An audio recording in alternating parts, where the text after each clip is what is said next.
Hey guys, welcome back to the channel. This is a story about what if Naruto x Bianca harem Percy Jackson. Before I start, please support for more amazing content and do consider subscribing to my channel and share this video with your friends. This is written by WINDSTORM16 and link in description and support writer. Let's start the video. I own nothing. I swear, this is the last time I'm letting you drag me to these stupid dances. Said a 14-year-old boy with an annoyed expression on his face. The boy had spiky fire red hair, pale skin, 3 unique whisker marks on his cheeks, and electric blue eyes. Along with being surprisingly muscular for his age, while also having several blue runic tattoos along his arms. With his attire consisting of dark reddish brown steel-toed boots, baggy black pants tucked into them, a sleeveless off-white tunic, upper-length fingerless black gloves with red-brown studded leather straps around them, and a blue-gray leather vest. With him currently pulling ribbons out of his hair and wiping lipsticks off his face, before giving his friend an annoyed expression when she kept giggling. "It's not funny, Bianca. This is already the 3rd time, tonight." The boy said while muttering the latter part, not believing he's been swarmed by 3 groups of girls already, no matter what he does. "It's kind of funny, Naruto," said Bianca, smiling in amusement at the whiskered redeed. Bianca was a 14-year-old girl with long, silky dark brown hair that went down to the middle of her back, an olive skin tone showing her Italian heritage, and dark brown, nearly black, eyes. With her wearing knee-high boots with laces going all the way up them, dark blue jeans, a long-sleeved dark purple shirt, and a black tank top with a red skull over it. "If you think it's so funny, why don't you go join the rest of the lunatics in surrounding some other poor guy?" retorted Naruto as he ran a hand through his hair, making sure he got all the ribbons out, along with checking if he got all the lipstick off as well. "No thanks, it's much more fun watching," Bianca said, only for them to look at a 3rd person snickering from their seat on the bleachers. The person being another boy and was 12 years old with messy and shaggy jet black hair, an olive skin tone, and the same dark brown, nearly black, eyes as Bianca. Wearing black shoes, black jeans, a gray shirt, and a brown aviator's jacket. With him also shuffling several trading cards and a few figurines placed around him. "Yeah, you only watch because you just want to kiss nah," said the boy, before Bianca quickly covered his mouth and glared at him with a light blush on her cheeks. "Shut it, Nico," Bianca hissed, giving her brother a warning look, only for her blush to intensify when Naruto wrapped an arm around her shoulder and pulled her close. "Oh, no need to be shy, Bianca. I already know you're much prettier than any other girl here, so no worries about losing my attention," said Naruto, smirking at a red face before she quickly pushed him. I'm not jealous. Why you can kiss any G girl you want. I won't care," said Bianca, crossing her arms while looking away. "Does that include you?" Naruto asked with his smirk growing, while Nico laughed at his sister's expression. "And Naruto? Stop teasing me," Bianca said, only for the redeed to wrap an arm around her again. "Who's teasing?" Naruto stated, now smiling at her, making the brunette smile slightly in return. "Ugh, if you're both going to do that all night, I'm making a run for it," Nico said while gagging at how close they were, causing Bianca's eyes to widen before she stepped away from Naruto again. "Nico?" said Bianca, glaring at her brother, before instantly glaring at Naruto when he started snickering. "It's not funny," Bianca said, not liking it when they both teased her like. "It's kind of funny, Bianca," Naruto said, making the girl pout at having her words thrown back at her. Before Naruto smiled at the siblings, glad for the chance to have met them after coming to Westover when he was finally able to escape. That place. It's actually been 2 years since then, hasn't it? Naruto thought in surprise, realizing it's been 2 years since he'd gotten away and managed to hide himself from those people. Having never really had any hope that he'd ever be able to escape them, but always looking for an opportunity on where he'd be able to get away. And the opportunity had finally come 2 years ago when something big had happened, something that took their attention off of him long enough to get away. With Naruto refusing to stop running, knowing if he was brought back, things would only get worse. "I'm still not sure if I was lucky or not with how she was able to find me, even if she did give some protection," Naruto thought, placing a hand on the side of his neck where a rune was placed to keep him hidden from anyone searching for him. He hadn't stopped running until he arrived in America, which would be the last place they'd look for him, especially this close to New York. But that never got rid of his nervousness that eventually they'll catch up and try to drag him back. Or if that woman ever showed up and wanted payment for offering her assistance. With Naruto being unsure which would be worse. It had only been after that he met Bianca and Nico that he started relaxing, being able to open up for once. Learning how they'd been enrolled into Westover Hall after being picked up by a lawyer in the hotel casino they'd been staying in for a few months. With their enrollment being paid for by a trust fund their parents left them. At least that's what they believed, but Naruto knew the truth, or what he was able to figure out on his own. Knowing that whoever the lawyer was, likely wasn't human. And while the trust fund was one of their parents paying for their enrollment, it was most likely from whichever one of their parents that weren't human. And with the aura of darkness and death around them, Naruto could guess just who their father was. And I can only guess the hotel is owned by the Lotus Eaters, meaning a few months was more likely a few decades. Naruto thought when he first realized who Bianca and Nico were. But despite the danger that had come from just associating with them, he didn't try leaving, having come to enjoy being around them. Along with the fact they were the first actual friends he's made in his entire life. Enjoying how inquisitive Nico can be about everything, always asking questions and learning new things. As well as his obsession with pirates and his mythomagic game, something that Naruto still had no idea how it worked. Deciphering and understanding runes was easier than trying to figure that game out. Thought Naruto, still feeling the headache he'd gotten when Nico tried explaining the rules to him. Plus, the whiskered Redeed would admit his pride did take a major blow when he had never once been able to beat Nico at the game, which the younger boy never failed to let him forget. Which did end with Naruto hanging him up by his feet in the gym, in nothing but his underwear, something that did get Nico to stop. Though the two still got along, with Naruto even helping Nico find the rare Hades figurine he'd been looking for to complete his collection. While Bianca, Naruto couldn't deny that he really enjoyed being around her, along with helping her start coming out of her shell and become more open and confident in herself. As well as being able to relax more with someone else helping look after her brother. Leading to Bianca being able to enjoy more time to herself rather than always looking after Nico.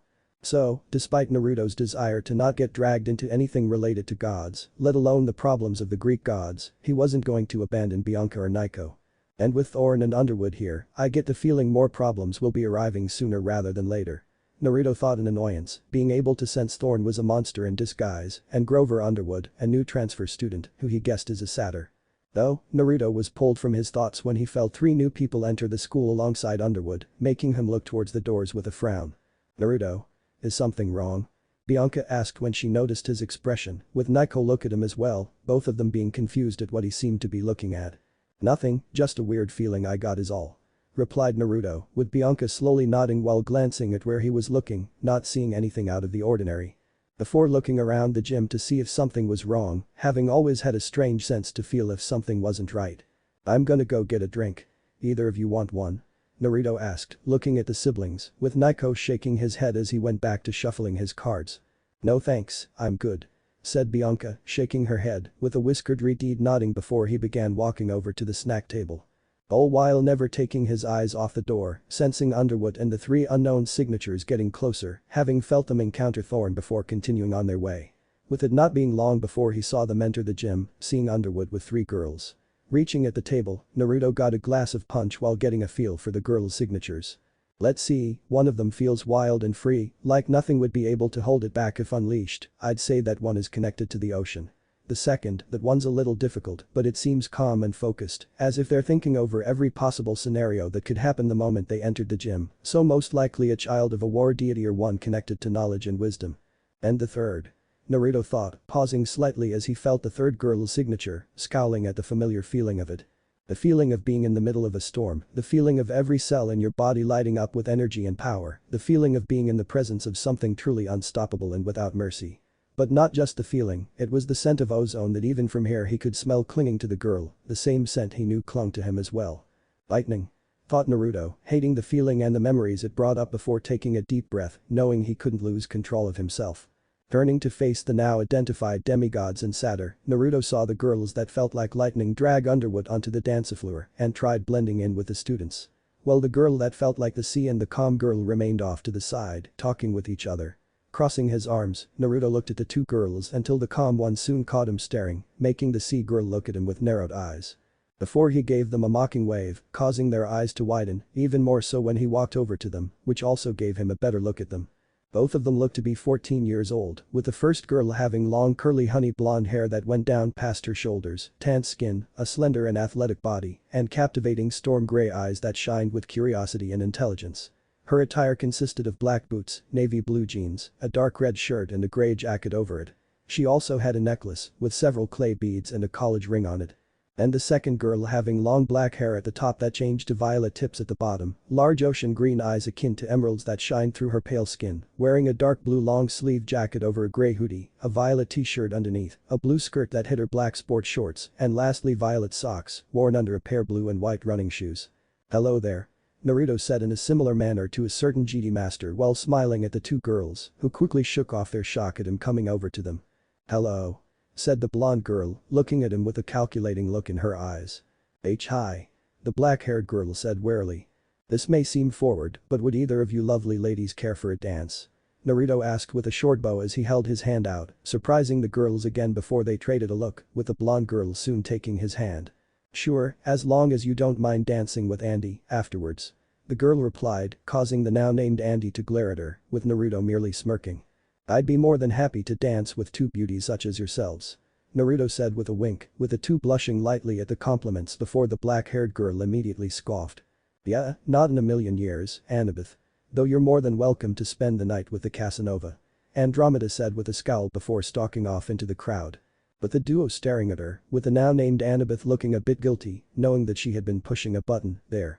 Before Naruto guided the blonde girl onto the dance floor, placing one hand on her hip and taking her hand with his other, while her free hand went to his shoulder. "Naruto Uzumaki," Naruto introduced as the two began dancing. "Annabeth Chase, and sorry about Andromeda, she's a good person. But she was betrayed by a guy we both had a crush on a couple years back, with the wound still being rather fresh," replied Annabeth, still having a calculating look in her eyes, as if she was trying to solve a new puzzle. "Well, Annabeth Chase, would you mind telling me what three demigods are doing here? Especially two of the big three's demigods," said Naruto, making Annabeth freeze in shock before quickly shaking her head. "You know," Annabeth stated, not expecting him to be aware of the gods, given how Grover had just told them that neither Naruto nor the D'Angelos were aware of their heritage. But now the Uzumaki's admitting he knows, even more so, he can somehow tell Andromeda and Thalia were children of the big three. "I'm aware, it's also not that hard when none of you are suppressing your energy. I'm sure Thorn already knows about you as well," Naruto replied, surprising her again at his knowledge. "How do you know Thorn's a monster? Why haven't you dealt with him yet, if you already know? Were you trained before? Have you been to camp?" questioned Annabeth, unable to help herself in getting answers about how he knows so much already. In order, it's not that hard to sense monsters when you know what they feel like, not help that he makes no effort to hide his distaste for demigods. "I haven't dealt with him because he hasn't done anything yet, and I'd prefer not revealing myself unless absolutely necessary. I have been trained before. And no, I've not been to any camp," said Naruto, with Annabeth nodding slowly. "That makes sense, I guess, as there'd be no telling if he's working for someone if he's gone this long without making a move. It'd be good to see if he'd have any useful information or lead us to whoever he's working with," Annabeth said, making Naruto smile at her. "Beautiful and smart, I'm guessing that means you're a daughter of Athena," Naruto stated, making the blonde girl blushing at the compliment. Well, she, Andromeda, and Thalia were some of the most beautiful women in Camp Half-Blood that weren't children or descendants of Aphrodite. They had little to no experience with dating or being in a relationship, given Thalia's and Andromeda's status as the children of Zeus and Poseidon, respectively, made them practically unapproachable. While she was the considered one of the most intelligent of her mother's children and the counselor of Cabin 6, putting her in a similar situation to Thalia and Andromeda, giving them rather low tolerance to flirting and teasing. The closest that any of them had to an actual relationship was Thalia's brief relationship with Luke. As well as her and Andromeda once having a one-sided crush on Luke prior to his betrayal. Only for Thalia and Luke's relationship to be very short-lived, with Thalia being turned into a tree. Nor were they in a situation to really go anywhere with it, given how they were on the run from monsters and various gods. Well, whatever feelings that Andromeda had developed for Luke from him being her mentor and first true friend in Camp Half-Blood immediately turned to hate after he nearly killed her after the quest to reclaim the Master Bolt. With the pain and trauma from being betrayed by someone she was romantically interested in such a way caused Andromeda to develop a disdain for being in a relationship and a slight case of androphobia. The only exceptions being Chiron, Grover, her father, and her half-brother, Tyson, once she warmed up to the latter. That was actually the reason why Annabeth tried to push for Naruto to dance with her, as well. Having hoped to use this dance as a form of shock therapy, will convince Andromeda to find a guy to dance with before they notice Naruto staring at them. "Why yeah, I am. And do you know who your parent is?" Annabeth asked, interested in learning who his godly parent is, unable to place who it could be. She'd almost say it was Zeus, given how similar his eyes were to Thalia's own, but couldn't be sure. "Yes, I know the bastard," said Naruto with his smile dropping, making Annabeth frown at this, seeing he apparently didn't get along with his father, if she guessed right. "Who is it?" questioned Annabeth, knowing it helped narrow down the list but still couldn't see any defining features, not to mention being confused at the tattoos he had. "You really don't want to know," Naruto replied, with the daughter of Athena's frown deepening, but relented, aware that a lot of demigods didn't get along with their godly parents, only for her to suddenly freeze as her eyes widened.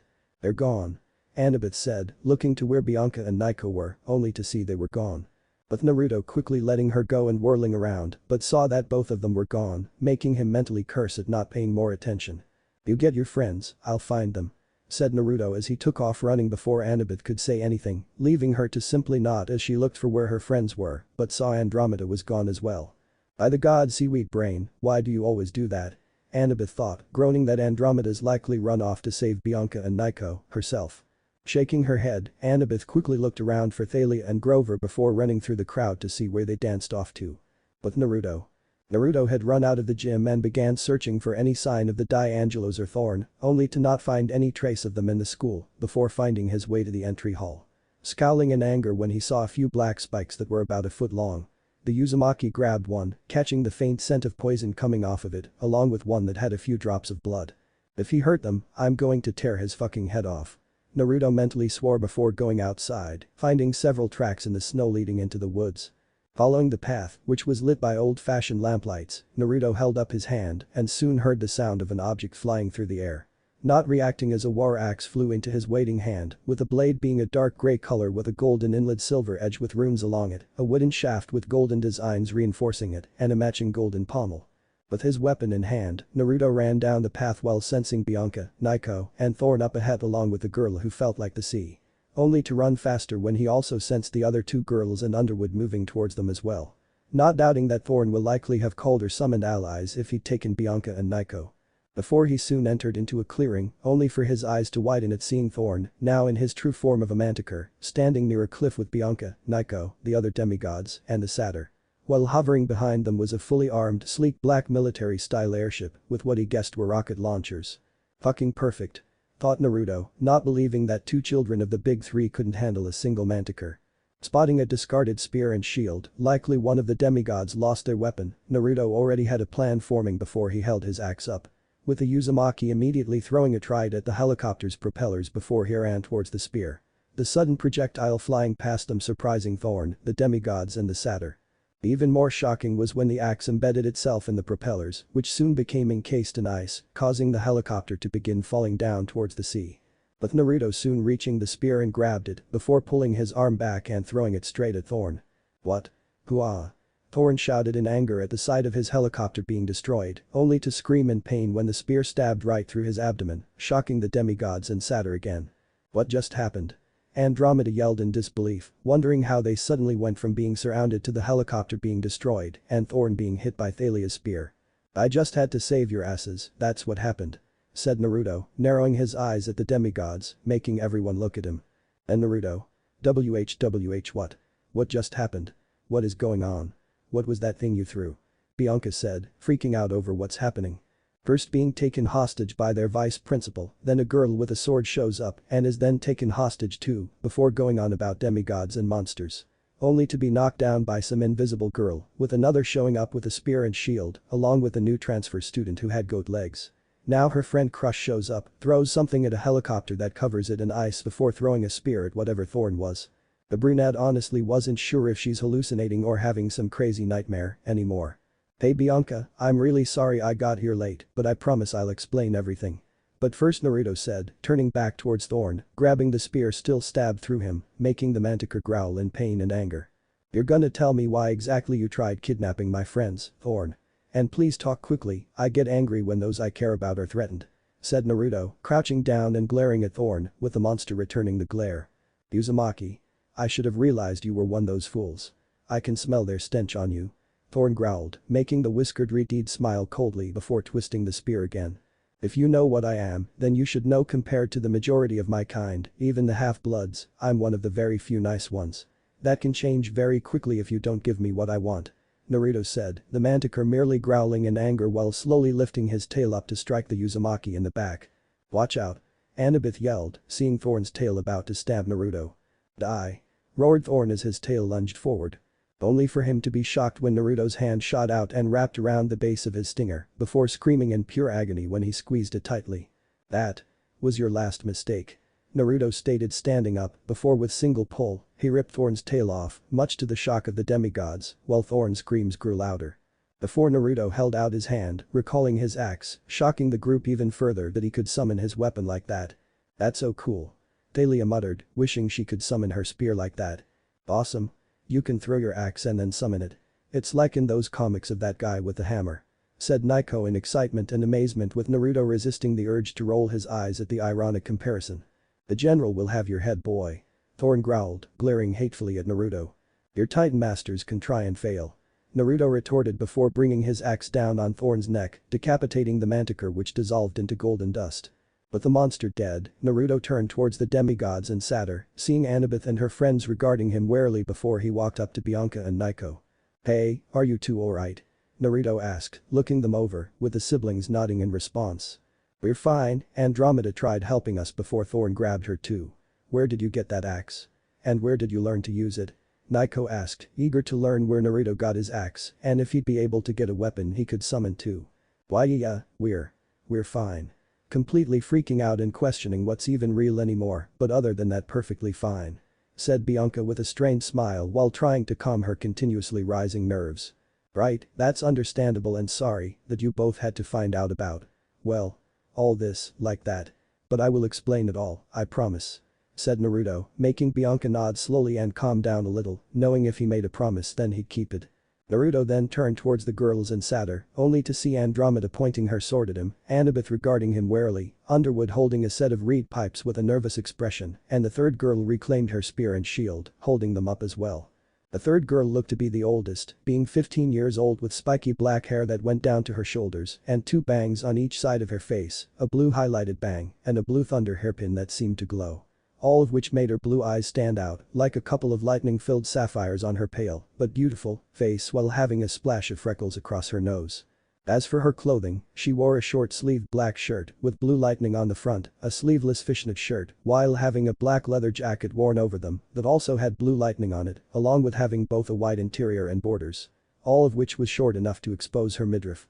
On her arms, she wore a pair of fishnet arm sleeves that started her mid-upper arms and stopped just short of her black fingerless, which has steel-knuckled gloves, along with blue lightning on them, as well. On her lower body, she wore dark gray jeans, with a belt that had a blue lightning lock, blue socks and black steel-toed hunting boots. At least the Olympians are capable of making something beautiful. Naruto thought looking at her, Annabeth and Andromeda, along with Bianca, seeing all 4 were already incredibly beautiful and would only grow more so. Who are you? Questioned Andromeda suspiciously at who this guy was, given how he not only approached her and Annabeth before, now with what he did and knows. The guy who saved your asses after you all let yourselves be defeated like children. Naruto said, narrowing his eyes at them, making the 3 frown. Hey. We did our best. How are we supposed to know Thorn had a damn helicopter? Retorted Thalia, glaring at him, only to recoil slightly when he returned the glare. Well, you're the daughter of Zeus, aren't you? God of lightning and the sky, why not bring a bolt of lightning down on top of the copter or control the wind to knock it off course? Or maybe do what I just did before and throw your spear at the monster rather than charge at it. Said Naruto, with the Ravenet flinching at his words, unable to come up with a response since he had a point of what she could have done. And you, daughter of Poseidon, I'm guessing. Why didn't you use the weapons you had? Said Naruto turning to Andromeda. I couldn't fight without Bianca and Naiko getting hurt. And Thorn would have killed us if we tried jumping into the ocean. Andromeda said with a frown, not liking to be reprimanded when there was nothing she could do. What's on the ground? Naruto asked calmly, confusing Andromeda at the random question. Wha said Andromeda, only to fall silent when the whiskered Reed walked up and looked down at her. What is on the ground? Repeated Naruto, the daughter of Poseidon gulping at how close he was. Essence snow. Andromeda replied, with the Uzumaki nodding at this. And tell me, what is snow? Questioned Naruto, with Annabeth's and Thalia's eyes soon widening in realization, before looking down at what he's getting at. It's you FFR frozen Wha said Andromeda, only to fall silent in realization. Yes, it's frozen water, last I checked, Poseidon can control water. So, unless you have zero training in your literal God-given abilities, then you have no excuse. Remember that the next time you try making a pointless argument, kid. Naruto explained before turning towards Annabeth. I'm not a kid. Andromeda said, willing to admit her faults and that he did have a point but refused to be talked down to like that before falling silent when Naruto looked down at her again. Would you prefer little girl, instead? Asked Naruto, only for Andromeda to scoff. I don't know, would you like it if I called you, kitty, with those whiskers of yours? Andromeda asked, making Naruto become momentarily slack-jawed at the comeback before regaining his composure and deciding to continue with his lecture. Shall we go over your own mistakes or are you able to figure them out on your own? Naruto asked, the daughter of Athena shaking her head while covering her face. I could have attacked Thorn when I was invisible, possibly even killed him if I was able to get close enough. Or I could have distracted him, giving Andromeda an opening to attack along with Thalia and Grover, or let her get Bianca and Nico out of harm's way. Said Annabeth, being able to figure out what she could have done better after Naruto began listing their mistakes. Yes, you could have. All of you had several options to choose from to deal with Thorn and the helicopter before being surrounded and left helpless. But, instead, you choose to just rush in recklessly and fight head-on, completely forgetting about your own abilities.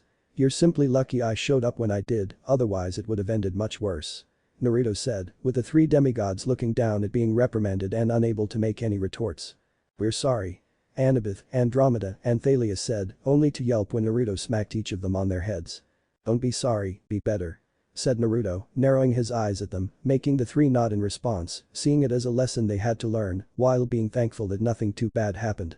Can we get some answers, please? Bianca asked, waving her hand at them, hoping to finally know what's going on, before Naruto rubbed his eyes while mentally groaning. Not yet, unfortunately, we still have a problem.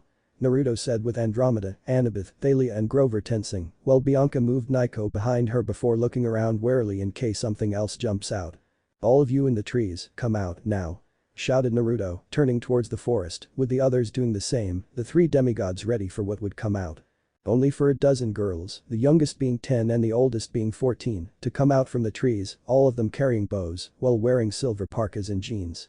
With them also having determined and suspicious expressions as they looked at Naruto, with a few even looking ready to even shoot him. The hunters. Annabeth said in surprise, not expecting the hunters to be here. Oh great, like things weren't bad enough. Muttered Thalia, annoyed that she now had to deal with her least favorite group as one of the girls stepped forward. The girl appeared to be 14 years old with her being tall, graceful, and gorgeously beautiful. She had brown eyes, a slightly upturned nose, copper-colored skin, and the silver circlet braided into the top of her long, dark hair gave her the impression of a Persian princess. Permission to kill, my lady? The girl asked, not hesitating and aiming an arrow right at Naruto's heart, much to the demigod's shock and disbelief, along with Bianca's and Nico's worry for their friend. Seriously, Nightshade? Can you cool it for like 5 minutes? Thalia exclaimed in disbelief that despite her grudge against boys, she tried to attack Naruto, despite likely having seen what he could do. You should listen to her. Because if you don't lower your bow, you better pray that the first shot kills me. Naruto warned while holding his axe at the ready, with the axe head soon being encased in ice. So, this is not a fight any of us would want. Another girl said, putting a hand on Zoe's arm, lowering her bow. The second girl looked to be 12 or 13, had long silver-white hair, held up by an icy blue headband with white swirling designs, while a few strands that framed her face, moonlight pale skin, eyes that were a mix of pale blue, silver and periwinkle with narrow pupils. Her attire consisted of pale blue fur boots, bandages wrapped around her lower right leg and her left thigh, a dangerously short white kimono with cloud-like designs along the edges, and held closed by a pale blue obi, a beaded necklace with a large blue stone on the end, bandages wrapped around her arms, pale blue fur gloves, and finally a white fur animal pelt draped across her shoulders. With her own bow looking as if it was made from ice. Very well, my lady. Zoe said with a bow to the girl before stepping back, with the second girl then facing Naruto with a wary expression. And you must be Artemis then. Stated Naruto, shocking Andromeda, Bianca, and Nico, while Annabeth, Thalia, and Grover were already aware of who the goddess was. You know who I am. Artemis said, with Naruto nodding in response. It's kind of obvious, plus your look reminds of me of the last hunter goddess I encountered. Naruto said, with the moon goddess raising a brow at this before looking down at herself. Yes, despite our differing beliefs, she has my respect for her skill and hunting prowesses. Said Artemis, knowing who he was talking about, while the hunters and demigods were only confused at what or who they were talking about. Now, I'm sure you'll understand that you'll need to come with me and explain what you're doing so far from your own land and your own kind. Artemis said, narrowing her eyes at Naruto, with the whiskered Redeed simply nodding while hooking his axe to one of his pants belt loops. As long as your Girl Scouts don't do anything to annoy me or try to attack me, the same goes for the rest of the children on that mountain of yours." Naruto replied, the hunters glaring at him for the insult, while Artemis's eye twitched before giving a short nod. "Okay, Whiskers has definitely just gone up a notch in my book." Thalia whispered to Gover, Annabeth and Andromeda, with the former two rolling their eyes at that, not being the least bit surprised given her distaste for the hunters. "Then please, would you all join us at our camp? I'm sure all of us can be given some answers," said Artemis, motioning them to follow her and her hunters, with Andromeda, Annabeth, Thalia with her being rather reluctant, and Grover followed them.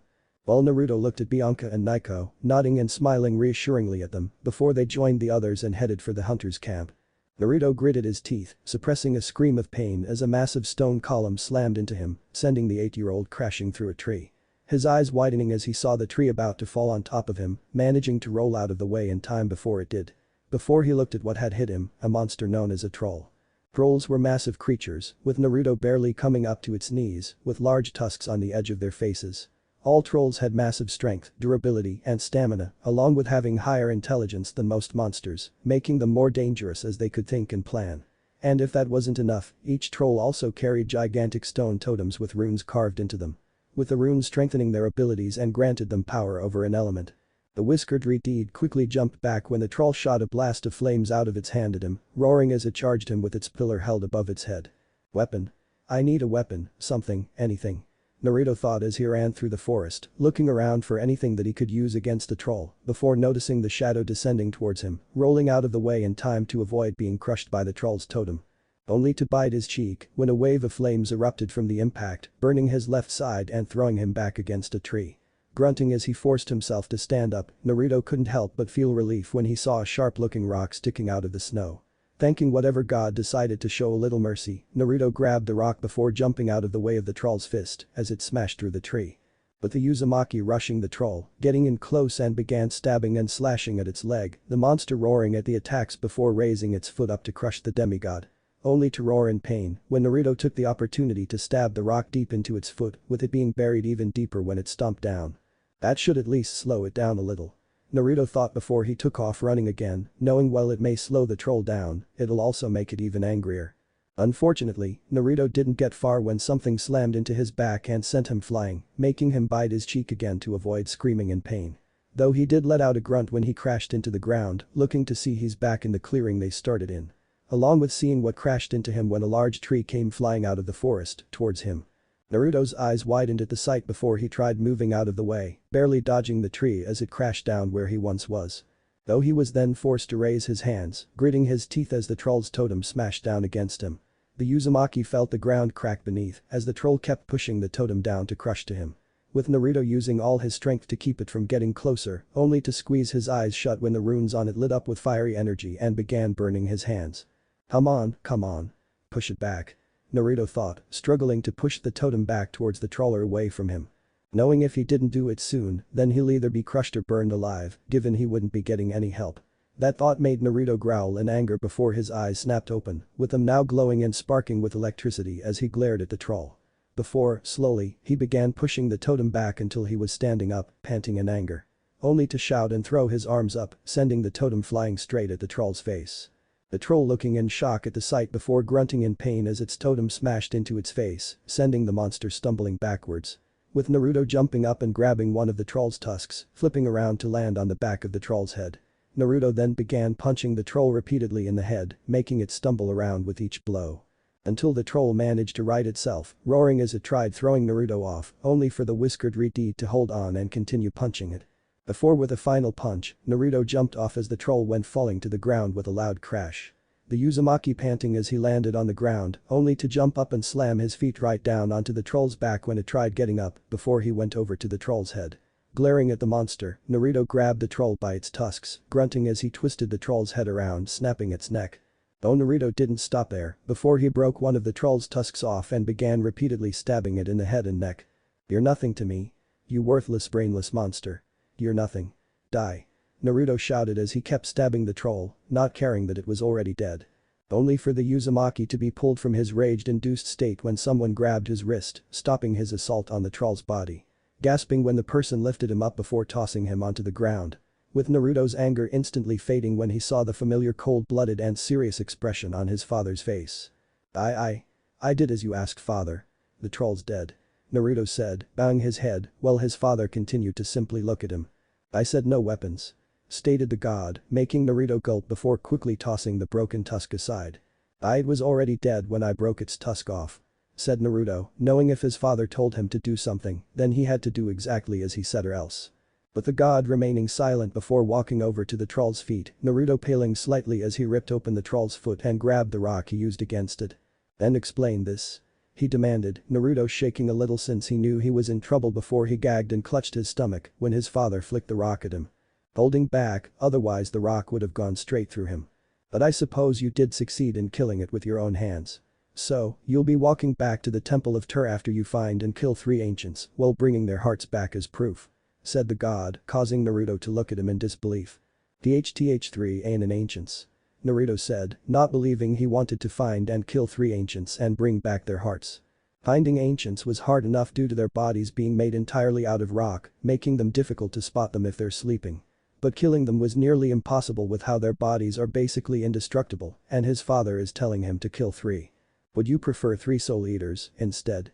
Or perhaps 3 dragons? Demanded the god, narrowing his eyes dangerously, the Uzumaki quickly shaking his head. No.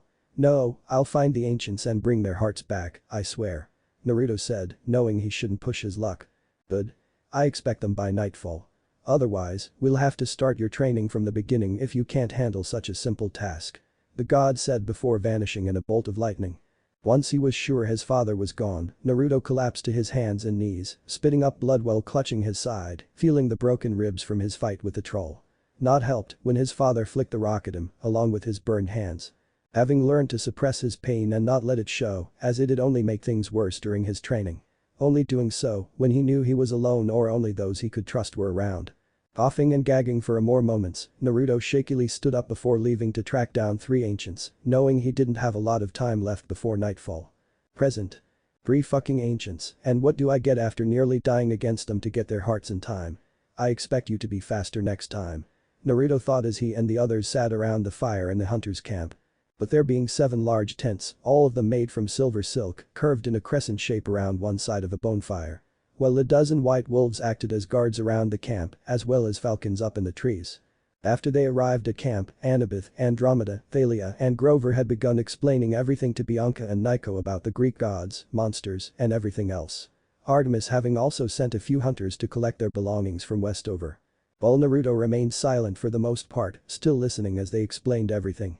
But, instead, felt his mind drifting back to being raised and trained by his father. So, the gods. The actual Greek gods, are real. That was. Really Artemis? Bianca asked, feeling her head spinning at all the information. Yeah, my mother's Athena, Andy's dad is Poseidon, Thalia's dad is Zeus, and Grover's a satyr. Replied Annabeth, knowing it's a lot to take in for new demigods to learn the myths and stories they've heard about are real. This is awesome. Do you know whose kids we are? Questioned Nico in excitement, not believing his mythomagic game was actually real. We don't know, your godly parent is revealed when they claim you. But whoever they are, they must be important to Thorn wanted to take you both alive. Andromeda said, the brunette shivering at remembering what Thorn said about them either joining his army or being fed to monsters. That explains. Nico, you remember last summer? Those guys who tried to attack us in the alley in DC? Bianca asked while looking at her brother, suddenly remembering the last time they were attacked, realizing they were monsters. And that bus driver. The one with the ram's horns. I told you that was real. Nico said with a smirk, pleased to know he'd been right. Yeah, and Thorn won't be the last monster you guys run into. Which is why we're here to bring you to Camp Half-Blood, where you'll be safe and be trained to protect yourselves. Thalia stated, making the siblings look at her, Bianca looking unsure, while Nico was excited at the idea of being trained. Will we get magic weapons, like Naruto's axe? Nico asked, really wanting to get his own weapon he could summon, with his question making the girls frown. That really depends on who your parent is and if they'll give you magical items. But I've never heard of any weapons that could be recalled like that before, except Annabeth muttered as she began thinking things over. And speaking of. Hey Whiskers. Thalia said, looking at Naruto, snapping her fingers to get his attention, with the Uzumaki glancing at them. What? Said Naruto. Naruto. Why don't you seem surprised by any of this? Did you know about all of this? Bianca asked as she and the others looked at him. Yes, I knew, I've known about the gods my entire life. Naruto replied, surprising them that he's known his entire life. And you've never been to camp? Grover asked in disbelief that any demigod could know about the gods and not have been taken to camp. You're under the impression I'm Greek. Stated Naruto, surprising them again before Thalia and Andromeda frowned at him. That doesn't make any sense, there aren't any other gods besides the Greek gods. You'd have to be related to one of them. Andromeda said, with Naruto rolling his eyes at her words. And who told you the Olympians were the only gods? Do you honestly believe they alone rule this planet? No, there are more gods than you can even comprehend. Keep that in mind, as you never know when you may meet one and piss them off, kid. Said Naruto, with Andromeda scowling at him. Why don't you take your own advice, kitty? Andromeda retorted. Well, if you aren't a child of an Olympian or a minor god, then which pantheon do you come from? Questioned Thalia, wanting to know what kind of demigod Naruto was. Norse. Annabeth stated, making the others look at her, with the daughter of Athena looking at Naruto in realization. That's the pantheon you're from, aren't you? Your father is a Norse god. Said Annabeth, the whiskered Redeed looking at her with a raised brow before nodding. That's right, he's a member of the Aesir tribe. Naruto replied, not surprised she managed to figure it out. What are Norse gods? And the Aesir tribe? Bianca asked in confusion, not being familiar with different pantheons. Though they stopped when Zoe walked over to them, looking at Naruto in distaste, before speaking. Lady Artemis wishes to see thee, Andromeda Jackson, Bianca D'Angelo, Thalia Grace. As well as you, man. Said Zoe, looking at the four of them. You? It's you, how hard is that to say? Thalia said in annoyance before standing up along with Andromeda, Bianca, and Naruto. Hey Nico, why don't you show Grover how to play Mythomagic? Suggested Naruto, causing the younger boy to grin before he immediately began explaining the game to the satyr. Zoe escorted the four demigods to one of the tents, opening it to show Artemis already inside. With silk rugs and pillows covered the floor. And in the center, a golden brazier of fire seemed to burn without fuel or smoke. While behind Artemis was a polished oak display case where her bow rested, along with numerous pelts hanging from the walls. Sit, join us. Artemis said, motioning the four to sit down, with them doing so, though Thalia was more reluctantly than the others. If you try making the offer again, my answer is still no. Thalia stated, wanting to make it clear she wasn't joining the hunters. Understood, Thalia Grace. Though first I have business to discuss with the Aesir. Said Artemis, turning towards Naruto with narrowed eyes. Tell me, what are you doing in America, let alone this close to Olympus? Artemis asked, wanting to know what a Norse demigod was doing this far from their realm. This was the best place I could go to escape from the rest of my family, none of them would think or try to look for me here. Replied Naruto, the goddess frowning at this. You fled and decided to hide here. You could have gone anywhere else, yet you seem to choose here, specifically. Why? Said Artemis. Would you think to look for a giant hiding among ants? Naruto asked with a raised brow, with Artemis scowling in annoyance at this. I will, said Zoe, standing up only for Artemis to hold up her hand. Stand down, Zoe. As insulting as it is. He has a point. Artemis said reluctantly, knowing that the Olympians weren't anywhere close to their original power before the decline in their worship. So, there actually are other gods. Other pantheons. Why weren't we ever told? Thalia said in disbelief and anger, not believing there were other pantheons of gods in the world and none of them were ever told about it. Because of your dad. Naruto said, making the Ravenet look at him before turning back to Artemis, who nodded reluctantly again. He is correct. Again. Our father does not enjoy the idea of demigods learning the existence of other pantheons, believing it would lead to them losing faith in the Olympians if they didn't believe we were the sole power in the world. And having forbidden it from ever being revealed. Said Artemis, much to Andromeda's and Thalia's disbelief before they looked at Naruto. And you were told. How come you knew about other pantheons? Questioned Andromeda while frowning at this kind of information being kept hidden, being reminded of Zeus's refusal to believe Kronos was returning. Yes, I did say I've known about the gods my entire life. And why would other pantheons care if their children knew about the existence of other gods? They're secure in their power and stations, having no reason to fear being abandoned and instead see it as making sure they're fully aware of everything in the world. After all, a lot of gods wouldn't hesitate to vaporize you if you insulted them in any way or didn't show proper respect. Naruto replied, with Thalia and Andromeda frowning at this. So, is that everything or not? Questioned Naruto, looking at Artemis, with the goddess frowning at him. Who's your sire? Artemis asked, knowing that was the most important piece of information. With Naruto clenching his fists tightly before they all suddenly heard a crack of thunder in the sky, making all the girls look up before Andromeda looked at Thalia. That wasn't me. Thalia said, only to slowly turn towards Naruto along with the others, while Artemis's eyes widened and gained a hint of nervousness. "Don't tell me," said Artemis, mentally praying it wasn't who she was thinking of. "I go by Naruto Uzumaki, the last name of my mother, to help hide my identity and hide in plain sight.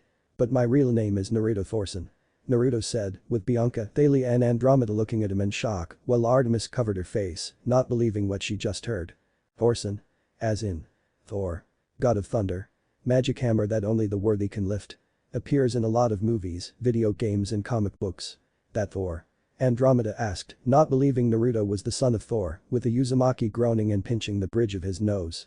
"I swear I hate those stupid pop culture depictions so much. First of all, Mjolnir can be lifted by anyone as long as they're strong enough, that whole being worthy thing is a load of crap. Secondly, how he's depicted in media is very different from how he really is, both in appearance and personality. And thirdly, yes, Thor is my father," said Naruto, hating how his father is depicted as some muscular good-hearted hero in media when that couldn't be farther from who he is. But most of all it left him bitter at how he's depicted, especially in Marvel comics and movies, being shown as a courageous and good-hearted deity. Constantly showing him of something that could have been, something that he wished was how his father was really like, at times. Well, he's suffered years of physical, mental, and emotional neglect and abuse from the actual god. Though, I'll admit, it's actually enjoyable whenever he's screwed over. Thought Naruto, smirking since he did enjoy that movie where his father was banished and stripped of his power and then ran over by a truck. And even if his origins are wrong, he also enjoyed how Loki is depicted as well, the trickster god being one of the few Norse gods he was on good terms with. However, the Uzumaki will also admit it was hilarious seeing Loki be treated as a ragdoll by the Hulk as well. "Your father is Thor. And you had the brilliant idea to come here?" Artemis demanded, knowing how dangerous things will get if the Aesir found out he was hiding near Olympus. "As I said, none of them would think or try to look for me here," said Naruto, with Bianca, Andromeda and Thalia looking between the two. "Then thou should leave whilst you can," stated Zoe, narrowing her eyes at the whiskered redeed. "Believe me, sweetheart, I'd love nothing more than to avoid getting dragged into another messed up pantheon. But Bianca and Nico are now part of this and I'm not going to abandon them," Naruto replied, making Bianca smile, happy that he was staying for her and her brother, while Zoe's face turned red in anger at the nickname. "Sweetheart. I shall remove thy tongue," Zoe said, reaching for her hunting knives. "Zoe?"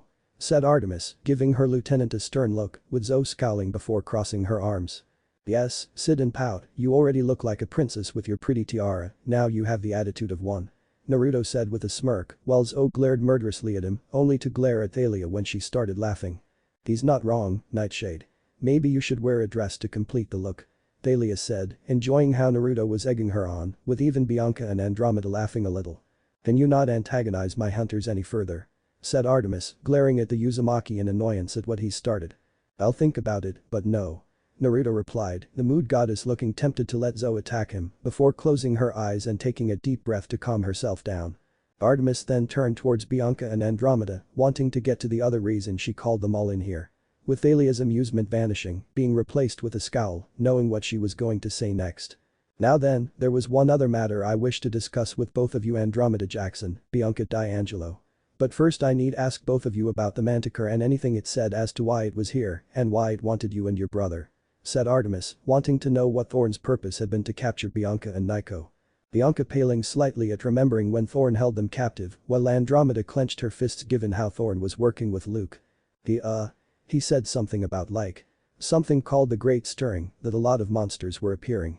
Along with how someone called the general would explain things to us," Bianca said, remembering some of what Thorn had said, Andromeda nodding in agreement remembering as well. Artemis frowned gravely at this before looking at Zoe, seeing her lieutenant had paled at the mention of the general, and knew why.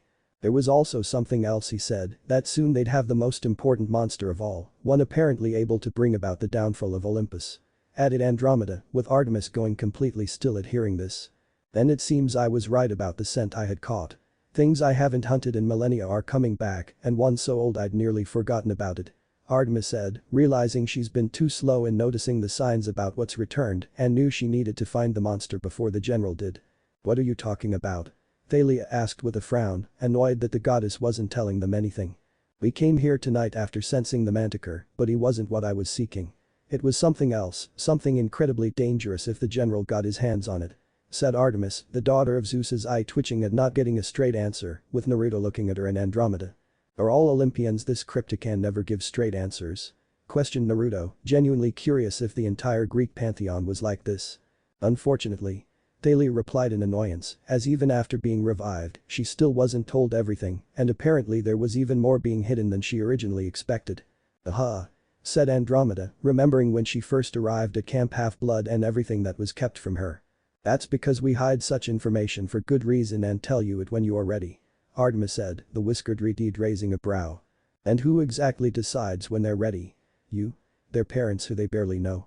Some oracle that speaks in even more cryptic rhymes. Keeping information like that is only a good way to make them distrust you.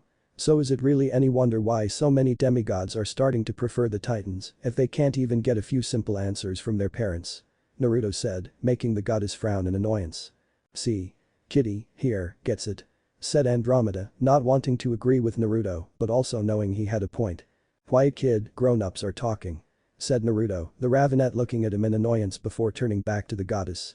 Well, this information is better kept away from them, as the fewer who know about the monster the better. Stated Artemis, Naruto now looking at her with an unamused expression. Now, as for what I wish to discuss with you, Andromeda and Bianca. I wish to offer you both the chance to join my hunters, to hunt by side for eternity, to remain maidens forever and reject love for as long as you live. Artemis offered, surprising the two girls at the offer. It is a great honor, devoting oneself to Lady Artemis, living with your new sisters, and swearing off males. Thou would be granted eternal youth, to live forever and hunt. Added Zoe, hoping that they'll take the offer to join the hunters. You I don't think I'd really want something like that. Said Bianca, unsure about the idea of remaining young forever while hunting deadly monsters. Maybe she would have accepted the offer before, liking the idea getting to live her own life, rather than always being a parent to Naiko. But now she's had time to relax and grow with Naruto to help look after Naiko, finally giving her the chance to enjoy some time to herself for a change. And swearing off boys and love forever. No thanks. Bianca mentally added while glancing at Naruto, something that Artemis noticed, making her frown. Very well. And you, Andromeda? Said Artemis, turning to the daughter of Poseidon with Thalia mentally scoffing, highly doubting that Andromeda would ever consider joining the hunters and leaving camp. But the longer she didn't hear Andromeda reject the offer, the more Thalia started to worry before she turned towards her cousin. Only to see Andromeda had a thoughtful look on her face, much to Thalia's disbelief. Andy? Thalia asked, worried and hoping she wasn't actually thinking of taking the offer, before her hope was dashed when the younger Ravenet looked at Artemis. There'd really be no interactions with any boys, at all? Andromeda asked, much to Thalia's disbelief, while Artemis nodded. None whatsoever. The only times you'd be around them would be the times when the hunt stays at camp. Otherwise, we're always on the move, tracking monsters and other prey. Replied Artemis before she and Zoe smiled happily when Andromeda immediately nodded. Then I accept, I'll join the hunters. Said Andromeda, liking the chance to not interact with boys ever again and risk being betrayed like with Luke. And after what happened with him, she also had no interest in wanting to pursue a romantic relationship with anyone either. Are you kidding me? Thalia demanded, shooting up and looked at Andromeda in disbelief, anger and hurt that she's actually joining the hunters. You're seriously just going to join them? What about the camp? Everyone there needs your help, especially now. Said Thalia, hoping to change her mind. No, they don't. The only time I was really needed was to find the Master Bolt, after that I didn't do anything. Clarice was the one who got the quest to find the Golden Fleece, and I'm sure she would have been able to succeed, even if I hadn't snuck away to get it myself. And besides, you're a better leader than I could be, everyone already looks to you for what to do, anyway. Andromeda said, muttering the last part a little bitterly. While she may like her cousin and admit Thalia was much cooler, stronger, and a natural leader compared to her. That didn't Andromeda couldn't help but feel a little bitter at how everyone instantly starts going to her for advice and help, that she's the one who always makes the plans. Along with Chiron having even taught her to manipulate the mist, something he never did for her. A few months ago, I was a tree. The rest of the campers barely know me, the only reason they'd follow me is because of who my dad is. But they do know you, they rely on you, and they are going to need your help Andromeda, we all will. Thalia said. Well maybe I don't want to be the hero, anymore. Retorted Andromeda, standing up and facing her cousin. I didn't ask to be Poseidon's daughter or to be a demigod at all. I definitely didn't ask to be accused of stealing some all-powerful magic glow stick or a stupid helmet. The only reason I went on that quest was to save my mom. I went to the Sea of Monsters to save Grover and help save the camp. Both times I nearly died multiple times, all of which only happened because of someone I thought was my friend, someone that I loved. Well, now I'm actually making a choice of my own and not one anyone else decided for me. Andromeda said, letting out some of her frustration that's built up ever since she first learned she was a demigod and only grew after Luke's betrayal. Then what about your mom? Are you just never going to see her again? Demanded Thalia, not caring if it was a low blow to bring up her mother, not if it meant getting through to Andromeda. Feeling some hope that she succeeded when she flinched, only for Andromeda to look away. She'll understand. Muttered Andromeda, with the daughter of Zeus looking at her in anger before scoffing. Do whatever you want then, we probably will be better off without your whining. Thalia said scathingly before glaring at Zoe, while Andromeda flinched at her words. And I hope you're proud, Nightshade, you finally got a daughter of the big three to join your group of man-haters. Said Thalia before storming out of the tent.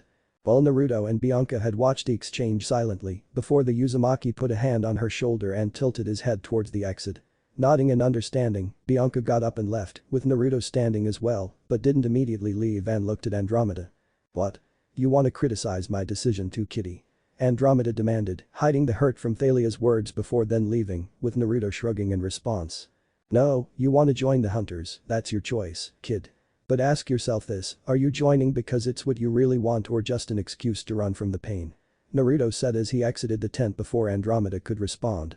After leaving Artemis's tent, Naruto rejoined Bianca, Nico, Thalia, Annabeth and Grover, the latter two having downcast expressions, while Thalia still looked angered.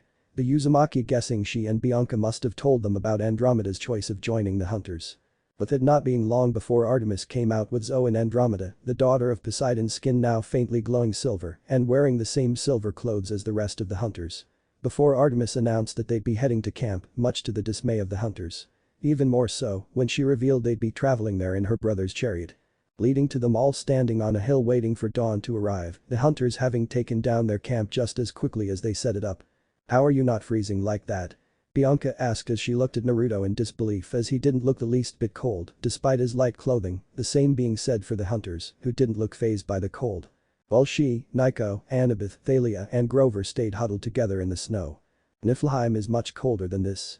Replied Naruto with a shrug, having had to deal with much colder temperatures than this. What'lheim? What kind of place is that? Thalia asked with a confused frown at the name. That's the realm of fog and ice, right? One of the first two primordial realms in creation. Annabeth said, making the others look at her in surprise, with Naruto raising a brow at her. That's right, it's nothing but a barren and frozen wasteland, the warmest it gets is 40 degrees below freezing. That's not counting how it has 11 poisonous rivers running through it, so you also can't drink the water unless you want to die. And of course the poisonous mist that slowly kills you the longer you stay inside it, plus anything there that manages to survive and wants to kill you. Naruto explained, much to their shock and nervousness at such a place existing. And you've been there before. Why? Bianca asked in disbelief at why anyone would travel to such a place willingly.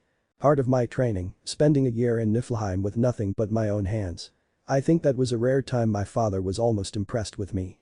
Naruto said, casually, which only increased their shock and horror he spent an entire year there alone.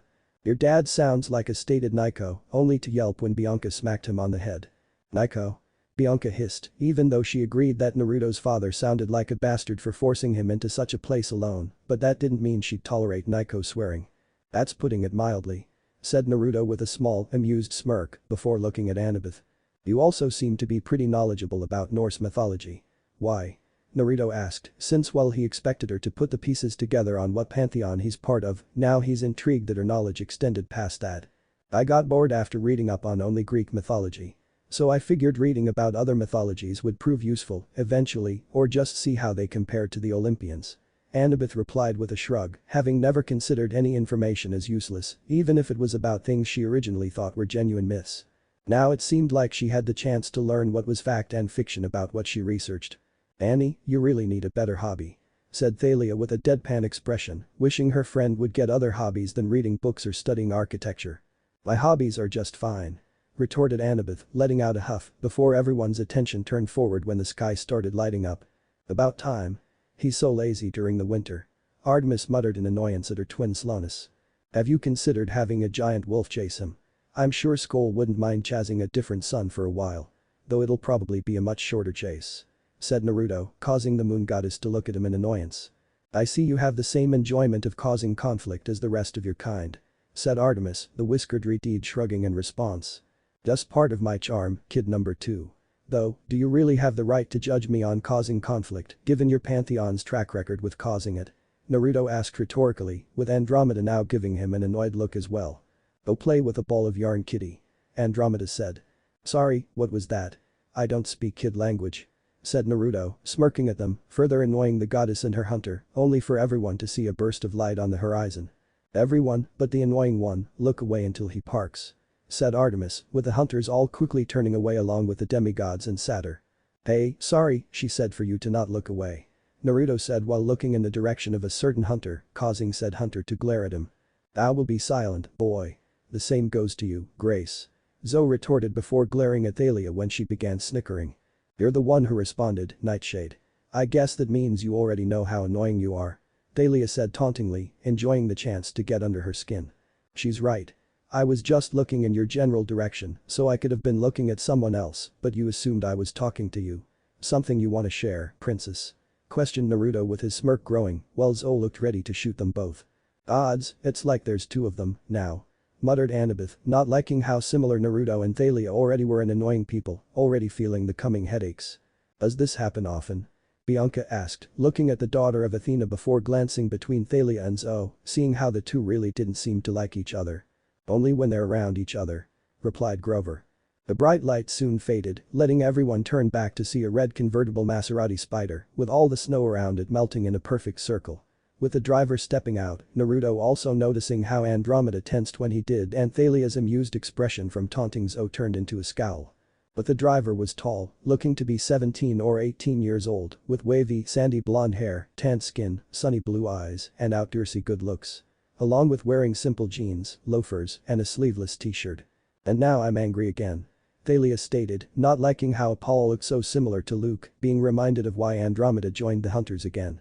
I know a giant wolf that loves to eat gods. Offered Naruto, the Ravenet seeming to contemplate the idea. Don't even think about it. Annabeth said quickly, knowing who Naruto was talking about. Lil sis. What's up? You never call. You never write. I was getting worried. Apollo said, smiling brightly at his sister, with Artemis eyeing an annoyance. I'm fine, Apollo, and right now in no mood for games because of him. Said Artemis, pointing at the Uzumaki, not in the mood for Apollo's attempts to annoy her. Because of Whia. Said Apollo, only for the sun god to scream and recoil when he saw Naruto, surprising the demigods and some of the hunters at his reaction. What's an Aesir doing here? Are there more? Are they invading? Please tell me that soul isn't here. Apollo said, looking around with a panicked expression before Artemis backhanded him across the face. Calm down, you idiot. He's only a demigod and the rest don't know he's here, for now, anyway. And no, Soul isn't around, but keep screaming like that and I'm sure she'll happily come down here. Artemis said, glaring at her brother with Apollo slowly nodding, shakily. Right, yeah, of course. So what did you need, sis? Questioned Apollo, still looking around nervously at Naruto. I need you to give us a ride to Camp Half-Blood, then go straight to Olympus. And make it fast since I'm needed elsewhere. Said Artemis, wanting to get her hunters settled at camp, then report back to Olympus before hunting the monster that's returned. Right, yep. Definitely need to get moving. Apollo said, wincing slightly and rubbing his head before pulling out his keys and pressed the security alarm button. But the Maserati spider soon transforming into a large shuttle bus, big enough to fit all the hunters and the demigods.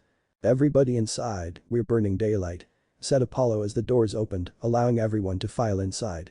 It wasn't long before everyone was inside, with the hunters all moving to sit in the back together, making Naruto shake his head before looking at Artemis.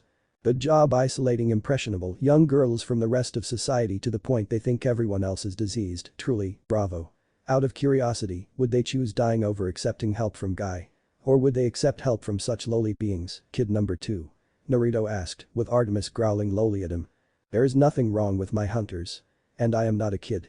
Retorted Artemis, angered at the insult to her hunters. Sorry, like I told kid number 1, I don't speak kid language. Said Naruto before taking a seat beside Bianca, while Artemis looked ready to shoot him before taking a few deep breaths and sat behind her brother.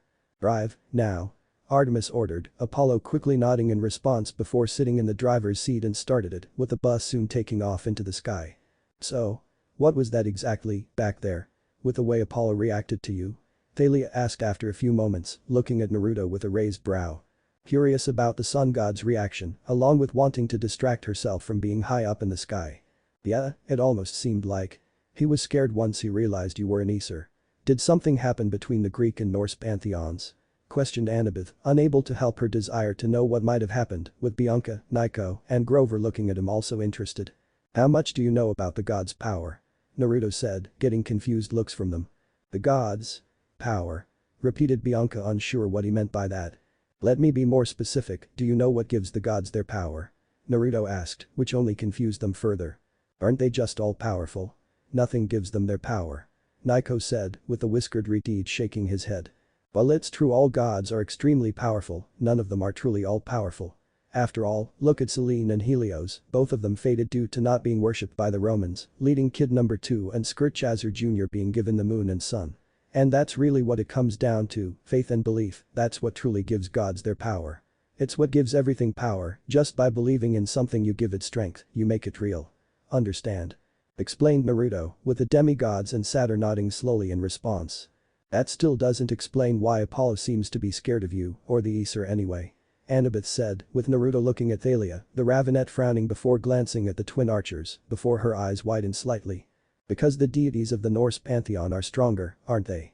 Thalia stated, making them look at her while Naruto nodded in response. Yeah, they are, for now anyway.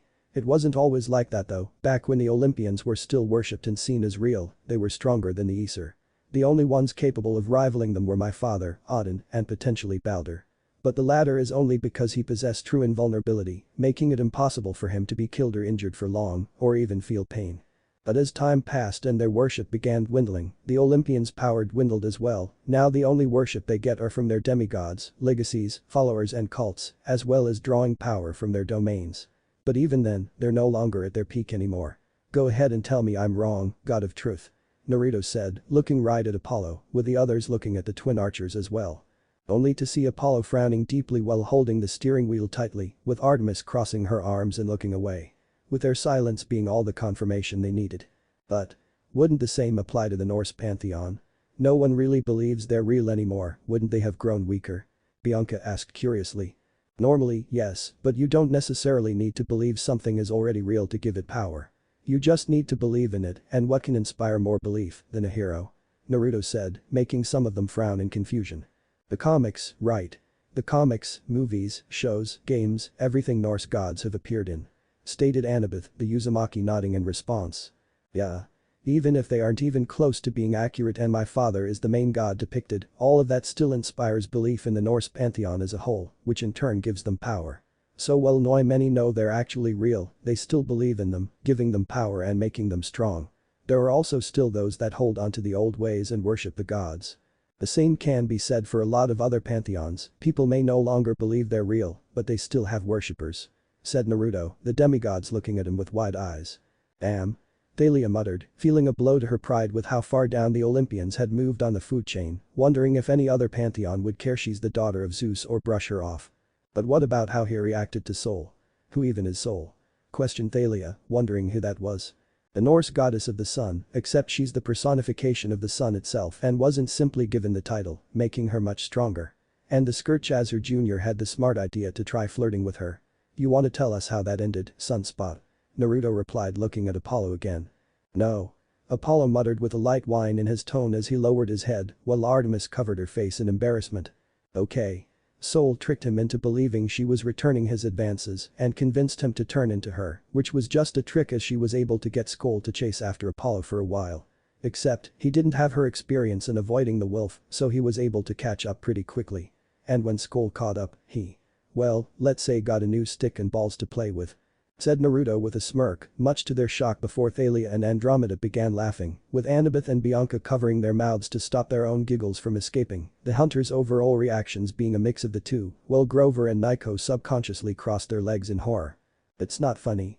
Do you know how long it took it to regrow? Hell, that wolf is meant to eat gods, so I was lucky that it even grew back in the first place. Apollo said, shivering at the phantom pains. Even worse was that he became terrified to fly the sun chariot for a while, afterwards, not wanting to risk encountering Solar Skoll again. Father said you deserved it for trying to interact with another pantheon. You were honestly lucky that he was in a good mood at the time and felt that was punishment enough. Said Artemis, with an almost unnoticeable smirk, having enjoyed seeing her brother taken down a few pegs. If it's any consolation, she still remembers your screams fondly. Naruto said, the sun god giving him a dirty look in the mirror while muttering to himself. Oh okay. What about Skull? Who's that? Bianca asked after taking a few moments to calm down, interested in hearing more about the pantheon Naruto came from. Skull and Hati, they're the sons of Fenrir, the grandsons of Loki. They chase after Sol and Mani, the god of the moon, which lead to the creation of night and day. And they're destined to finally catch and devour them both in the beginning of Ragnarok, said Annabeth, with Naruto nodding in response. Right again. But that's only part of the story. Odin had known Skoll and Hati were Fenrir's children, and Fenrir was destined to devour him during Ragnarok, so Odin had both of them chained up as pups to keep Fenrir at bay. Though, when Sol and Mani grew mutinous and stood still, refusing to drive their chariots across the sky, he used his ancient magic to cast the wolves into the heavens, and they began the chase. And long shall they chase, but not endlessly, for it is foretold that someday Skoll and Hati will catch and devour their prey. And that day shall be Ragnarok, the twilight of the gods. Naruto explained, much to their amazement and confusion. Wait. He knew that the wolves devouring the sun and moon would start Ragnarok, which is when he dies. Why did he release them? Thalia asked in confusion, wondering why anyone would set into motion the events of their own potential demise. And that's the question, isn't it? Why? And the answer is rather simple, it's about control. The wolves determine when Ragnarok begins, and now he controls the wolves. Odin believes that a battle fought on his timetable is a battle he stands a better chance at winning, replied Naruto, the demigods frowning at this. What about the 9 realms? You mentioned Niflheim, but aren't there 8 more? Are they actually different planets? Naiko asked, excitedly at the idea of there being other planets, only for Naruto to shake his head. That's another misconception, the 9 realms aren't really different planets, think of them more as different dimensions, different layers of reality that are all layered on top of each other. As for what they are, there's Midgard, which is the one we all live in now, Niflheim, the realm of fog and ice, on the opposite side of that is Muspelheim, the realm of fire and home of the fire giants, ruled by Surtur the Brave. Then there's Helheim, where the souls of the deceased go when they die, and is ruled by Hel, goddess of death and daughter of Loki. Along with Alfheim, the home of the light elves and dark elves, ruled by Freyr, one of the Vanir gods, Vanaheim, the home of the Vanir tribe, Svartalfheim, the home of the dwarves, some of the best craftsmen in the 9 realms, Jotunheim, the home of the Jotnar, and Asgard, the home of the Aesir tribe and ruled by Odin with an iron fist. Naruto explained. That's the one you're from. I mean, you were raised in Asgard, right? Annabeth asked. Yeah, that's where my father took me after, said Naruto before shaking his head, unconscious, raising his hand to his left shoulder where a specific set of runes were tattooed. You never said anything about your mother before, Bianca said hesitantly, guessing that something must have happened to her. I don't like talking about her much, Naruto muttered, making the brunette wince. Well, what about the rest of your family? Any siblings? Asked Naiko to change the subject. I have 2 brothers and a sister, all of us having different mothers. I also have a stepmother, Sif, the goddess of wheat, earth, harvest and family, replied Naruto. I'm guessing that it wasn't easy being around her, Thalia said with a frown, given how her own stepmother would likely kill her at the first opportunity. You'd be surprised, she's surprisingly nice when she wants to be, Naruto said, having managed to get along with Sif. While she wasn't exactly motherly towards him, she did at least consider him better behaved than his brothers, which wasn't saying much, but still something. Though Naruto figured it helped that he and his sister genuinely got along, making Sif be nicer for her daughter's sake. Now, if you don't mind me asking some questions, who actually was this guy that betrayed you and the kid? Naruto asked, looking at Annabeth and Thalia. The daughter of Athena frowned along with Grover at the mention of Luke, while the Ravenet scowled. His name's Luke Castellan, a son of Hermes. And he was our friend until he betrayed us for the Titans, replied Thalia, with Annabeth nodding in agreement before sighing. Yeah, he was our friend. Thalia, Grover and I met him before we arrived at Camp Half-Blood. Thalia meeting him first, then finding me, and then we met Grover when he was sent to bring us to camp. But before that, we'd always been on the run from monsters, hunting us, mostly Thalia, due to her being the result of Zeus breaking the oath of the Big Three and Hades wanting her dead. Annabeth said, Naruto nodding at this, having heard of the oath the sons of Kronos made, while Bianca and Naiko looked confused. What's so important about some oath? And would Hades want Thalia dead? Questioned Bianca, confused as to why Zeus breaking an oath would warrant Thalia's death. It's because they all made the oath on Styx, the most important oath anyone can make, since if you break it, then dying would be the best outcome. The Big Three, Zeus, Poseidon and Hades, made the oath back during World War II, swearing to not have any more demigod children, since their kids were just too powerful. Explained Grover, making Bianca and Naiko look at Thalia before looking back at Andromeda with the hunters. I don't think it worked. Nico stated, seeing how they were traveling with a daughter of Zeus and a daughter of Poseidon. No, it didn't.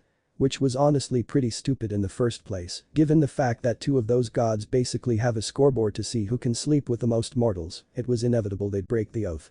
No offense, said Naruto, directing the latter part to Thalia, who shrugged it off, aware her father was most known for his numerous affairs. That still doesn't explain why Thalia was punished. Her father is the one who broke the oath, shouldn't he have been punished instead? Bianca asked with a frown, only to look at Naruto when he scoffed. That would imply he's capable of taking responsibility for his actions. And who do you think is in charge of enforcing the oaths made on sticks? King Hypocrite himself. If another god broke an oath, he'd be all for punishing them, but when it's his own screw-up then nothing is done. And no one even does anything because they're all terrified of the Master Bolt being turned on them, isn't that right? Said Naruto, looking at Artemis and Apollo, the twin archers frowning with the latter remaining silent. You do well to watch what you say, boy, you have no protection in our territory. Artemis warned, with a whiskered redeed looking unfazed. What makes you think I had protection in the Norse pantheon's territory?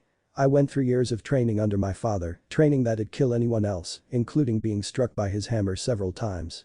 I'm not scared of an overgrown man-child with a glow stick, Naruto said, with Thalia smirking in amusement, finding it a rather fitting description. That's still not fair, it wasn't her choice to be his daughter, said Bianca with her frown deepening. Who said the gods were ever fair? Now back to Locke, Naruto said, wanting to get back to the previous topic. Luke, corrected Grover. Whatever, back to him. Would he join the Titans? Questioned Naruto, figuring it must have been really bad if he thought joining the Titans was the better option. I guess it started during the time we were on the run together. When it was just me and Luke, we weren't the biggest fans of the gods, given how we were constantly chased by monsters and nearly killed dozens of times. It only got worse one time, after we met Annabeth and I was hurt. Luke took us to his mother's home for help, and she seemed pretty off her rocker. He also met his father for the first time after we arrived. We don't know what was said, but whatever happened between them, Luke wasn't the same afterwards. Like he had something to prove, though I don't know if it's to himself or to Hermes. Thalia explained with a frown. It only got worse when Grover found us and guided us to Camp Half-Blood. Hades had sent an entire army of monsters after us to kill Thalia, hellhounds, skeletons, cyclops, and all three kindly ones were there, said Annabeth, shaking slightly at remembering that night. What are kindly ones? Nico asked, having never heard of any monsters called that before. The three Furies, Hades' chief torturers, clarified Naruto with Thalia, Annabeth and Grover nodding in confirmation. Yeah, them. Thalia fought them off on her own, but eventually, they overpowered her, Annabeth said, before Thalia put a hand on her shoulder as she looked at the Uzumaki and D'Angelo siblings. They ripped me apart and would have dragged me down to the underworld to meet my loving uncle for even more fun and pain. But instead, my dad turned me into a tree, one that created a barrier around camp that kept monsters out and keeping the demigods inside, safe. Thalia revealed, much to Bianca's and Nico's shock. So? Back in the tent, when you said you were a tree. Your father did that? For how long? Bianca exclaimed in shock and horror at what happened. I was 12 and it was for 7 years. But I don't know how old I even am now, replied Thalia hesitantly. Since technically she should be 19, but she also wasn't frozen in the tree and now looked 15, it made her unsure what age she even was. Sometimes still feeling like a 12-year-old, only in an older body now. Were you aware? Nico asked hesitantly, not sure what that'd be like to be turned into a tree and then suddenly being revived in an older body. Not really. I don't even know how to describe it, but I guess like falling asleep for a really long time. But knowing you were dying only to suddenly wake up, Thalia said before shaking her head, not wanting to think about her time as a tree. After that Luke only became more bitter at the gods for what happened to Thalia and stayed at camp year-round, training as much as he could, becoming the best swordsman at camp in the last 300 years. At least until Andy showed up. But when Luke was 17, he got his first quest straight from Hermes himself to retrieve a golden apple from the Garden of Hesperides. The same quest Hercules already completed, something Luke didn't want to do, doing a quest someone else already did. And the quest ended badly, with him being scarred by Ladon. I think that's when he was pushed over the edge and gave himself to the Crooked One. Annabeth explained, looking down before continuing. It was after he joined the Titans that Luke stole the Master Bolt and Helm of Darkness, planning to start a war between the gods while staying at camp. That's when Andromeda arrived, before we knew she was Poseidon's daughter, and when it was revealed she became an outcast, given it meant Poseidon also broke the oath. I admit I was one of the ones who avoided her, given the rivalry between our parents. Luke was the only one who didn't shun her, still training her and being her first real friend at camp, it led her to developing a crush on him. But then after she went on a quest to find and return the Master Bolt and Helm of Darkness, Luke tried killing Andromeda and revealing his allegiance to Kronos. Said Annabeth sighing as she thought over everything that happened last year. Then, this summer, Luke poisoned Thalia's tree, weakening the barrier around camp, and framed Chiron for the poisoning. A quest was issued to locate the Golden Fleece, with me, Andromeda, and her Cyclops half-brother, Tyson, sneaking away to find it. Only, we were then captured by Luke, who revealed he intended to use the fleece to revive Kronos, and he tried recruiting us. But when we refused, he was going to feed us to a draken. We were able to escape though, but we ran into Luke again. With Andromeda tricking him into revealing that he poisoned Thalia's tree through an iris message, with him ordering us to be killed until Andromeda challenged him to a duel and nearly killed herself, again, if it wasn't for Chiron arriving with more centaurs to save us. Said Annabeth, with Bianca and Nico frowning at hearing all of this, the latter's excitement also fading the more he heard of what's happened. Starting to see how the actual reality was nothing like his game and it was much more dangerous than he thought. It was after they brought the fleece to camp, I was revived and learned about everything that happened. And yeah, I'm angry and hurt at Luke's betrayal, along with the fact he poisoned me. But it's hard to let it really get to me since the last time I saw him was before I was turned into a tree. Thalia said, only being able to get a little angry from what she's heard Luke's done, but not feel really betrayed and hurt at his actions, aside from him poisoning her. So, that's why Andromeda's so hurt, angry, and distrusting. Luke was her first real friend at camp, and I think the first guy she liked, then for him to betray and try to kill her multiple times hurt her. Said Annabeth before sighing sadly, understanding why Andromeda chose to join the hunters. Part of her had even considered joining as well, simply to avoid the chance of ever seeing Luke again, and any chances he'd have to hurt them even more. But Annabeth knew it wouldn't solve anything, and that, logically, it'd only be her running from her problems. That's it? Seriously?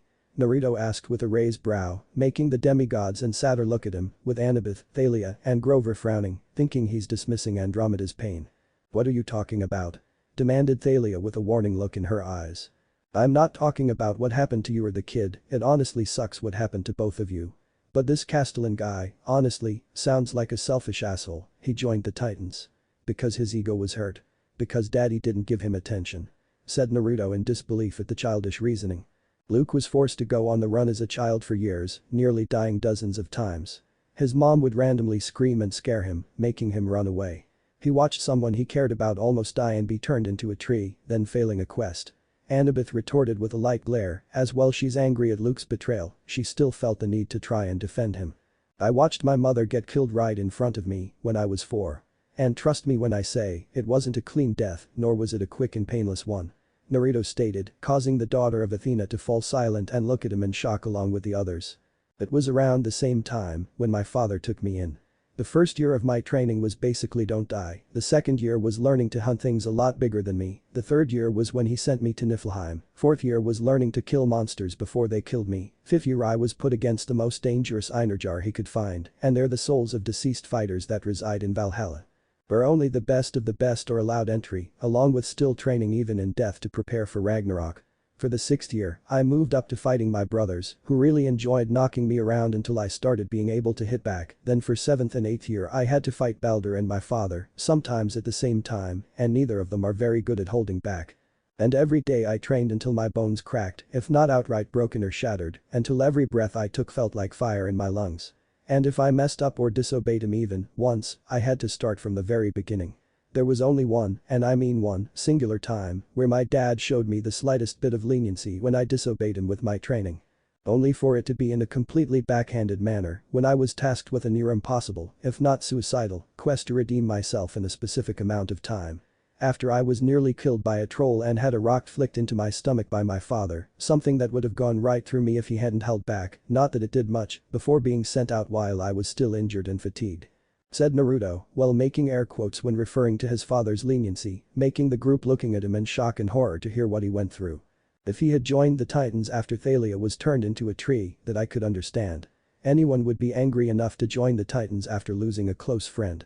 But he only joined years later, after failing some stupid quest when he's the one that wanted to prove himself, but got angry because someone else already did it. He joined King Cannibal because his ego was hurt and he didn't get to prove himself his way. Naruto said, with Annabeth, Thalia and Grover unable to come up with a response to that. And you want me to feel pity, sympathy, or sadness for some spoiled arrogant brat. The only thing I feel is the desire to rip his arms off and beat him to death with them before mounting his head on a pike," said Naruto, not caring how cold or uncaring he sounded. As far as he's concerned, Luke was just a selfish brat that's throwing a tantrum because his father wouldn't give him the toy he wanted. And now is deciding that if he doesn't get what he wants, then he'll just let the Titans destroy everything. But the demigods and Saturn remaining silent at this before Naruto looked at his hand, seeing Bianca put hers over his. Looking up at the brunette to see her smiling reassuringly at him, the Uzumaki nodding in response while moving his hand to interlace with hers. Later. It wasn't long before the sun chariot arrived at Camp Half-Blood, Apollo having it land on the shore of the lake. Ah, another happy landing. Alright kiddies, we have reached our destination, all passengers please exit the vehicle," said Apollo smiling brightly as he opened the doors, with the demigods and Saturn exiting first followed by Artemis, Apollo, and the hunters. "Whoa. Is that a climbing wall?" Naiko asked as they got off the bus, looking around the camp in amazement. "Why is there lava pouring down it?" Bianca questioned warily at seeing lava pouring down the climbing wall. "It adds an extra challenge. Come on, we need to get you two introduced to Chiron and Mr. D. Thalie replied, motioning them to follow her and Annabeth. "So, take the girls to cabin 8 and get Andromeda settled in a bunk," said Artemis, since she and Apollo needed to go speak with Dionysus before going to Olympus. "Yes, my lady," Zoe said with a short bow. "I'll show you the way," offered Grover, with the lieutenant looking at him annoyance. "We know the way," said Zoe, not wanting to be around any campers longer than she needs to.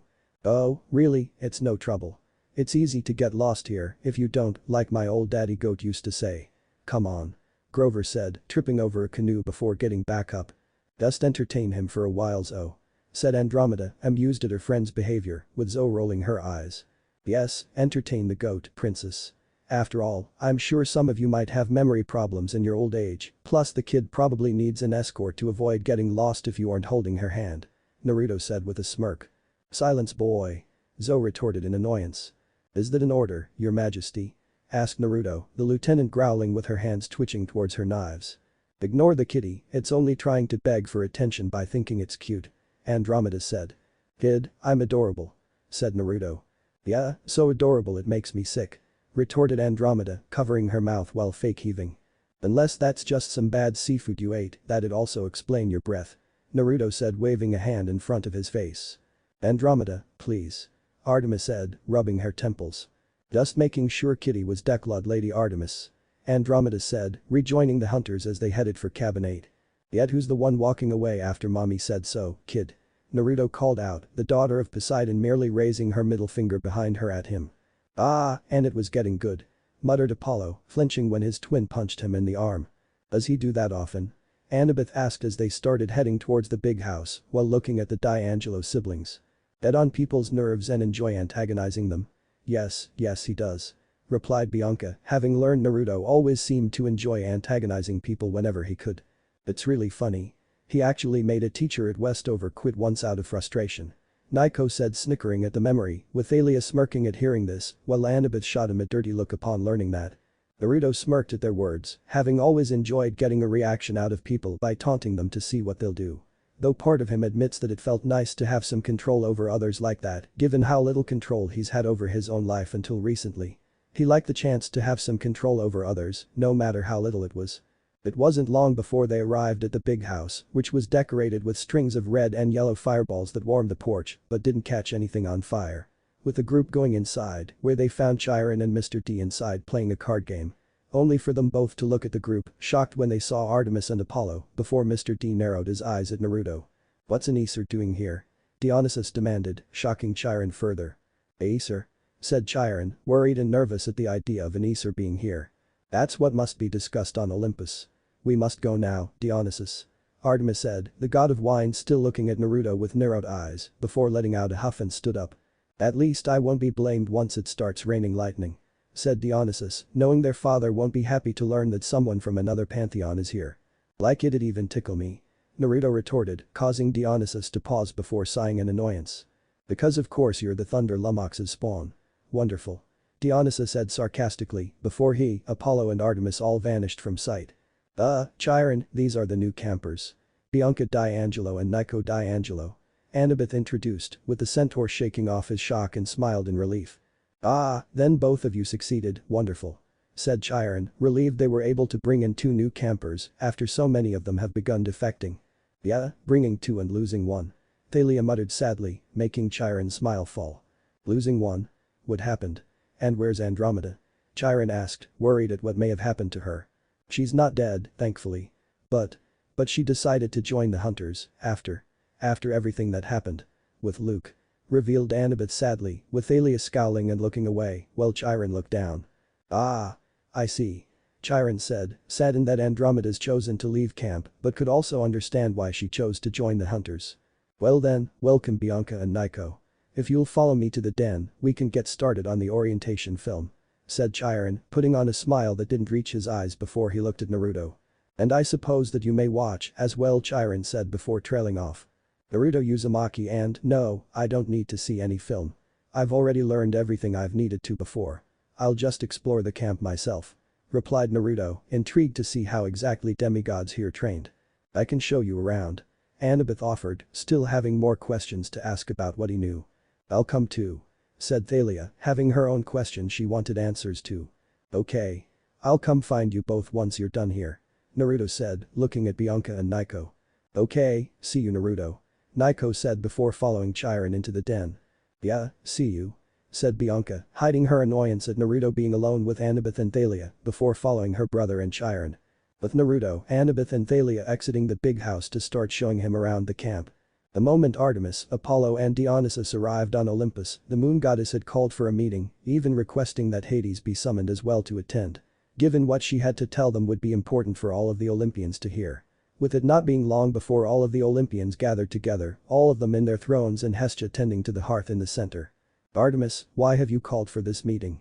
Questioned Zeus, looking at his daughter, knowing she wasn't one to ever request a meeting be held, let alone ask that Hades join them. That was enough for him to know that whatever it was she wished to tell them had to be important and possibly dangerous to Olympus. It's a matter of great importance, father. Not long ago my hunters and I had been on the trail of a monster, one I haven't sensed for centuries. However, we ended up encountering a manticore that had attacked a group of demigods consisting of Andromeda Jackson, Annabeth Chase, Thalia Grace, and the satyr Grover Underwood. They'd been sent from camp to find 2 demigods by the names of Bianca D'Angelo and Nico D'Angelo. Artemis explained, causing Zeus, Poseidon and Athena to all tense at the mention of their own demigods, while Hades clenched his armrests tightly at the latter 2 names. Are they well? Poseidon asked, concerned that something might have happened to Andromeda. Did Jackson become monster food? Said Ares with an eager smirk, with the god of the sea glaring at him along with Artemis. No, she did not, and the rest of the demigods are well. Though uncle, I gave Andromeda the offer to join the hunters and she accepted due to said Artemis, turning to Poseidon before trailing off and glancing at Hermes, who hung his head in shame, fully aware of how Luke's betrayal affected Andromeda. I see. I'm sure she will make a fine hunter. Said Poseidon with a small frown that Andromeda would join the hunters, but couldn't fault her for why she would. You just love to ruin everything for me, don't you? She had so much potential and now it's gone. Aphrodite said, glaring at Artemis in annoyance for recruiting Andromeda, taking away her chance at finding love or breaking hearts. Aphrodite. Said Zeus, giving the love goddess a warning look before turning back to Artemis. Well, I'm sure you were able to handle the manticore just fine, daughter. I don't see how this required a meeting to be called. Zeus stated, only for Artemis to frown gravely at them all. My hunters nor I were the ones who killed the manticore, neither were any of the demigods. There was someone else present, they seemed to be a friend of the D'Angelo siblings. But they weren't Greek, nor were they Roman. They were an Aesir. Artemis revealed, much to the shock of all the Olympians, aside from Apollo and Dionysus. What? They dare try to invade into our land. Which of those barbarians dared to set foot this close to Olympus? Demanded Zeus, enraged at the idea of anyone from another pantheon had entered their territory. Tell me where they are, I'll go after them. Ares said eagerly, refusing to pass up the chance to fight an Aesir, knowing nearly all of them lived for fighting and killing, making it so he always could get a good challenge from them. I take it this person is only a demigod. Stated Hades, making everyone look at him. He's correct. If it was one of the Aesir gods, we would already know and it's unlikely any of the demigods or hunters would have survived. The fact that they are close to these 2 new demigods only confirms they are merely a demigod themselves. Athena added in agreement, knowing that no Aesir god would care about any Greek demigod, let alone spare them. Even so, this is still a violation, for any demigod from another pantheon to enter into our lands is nothing short of an act of war. Artemis, have you dealt with insolent Aesir?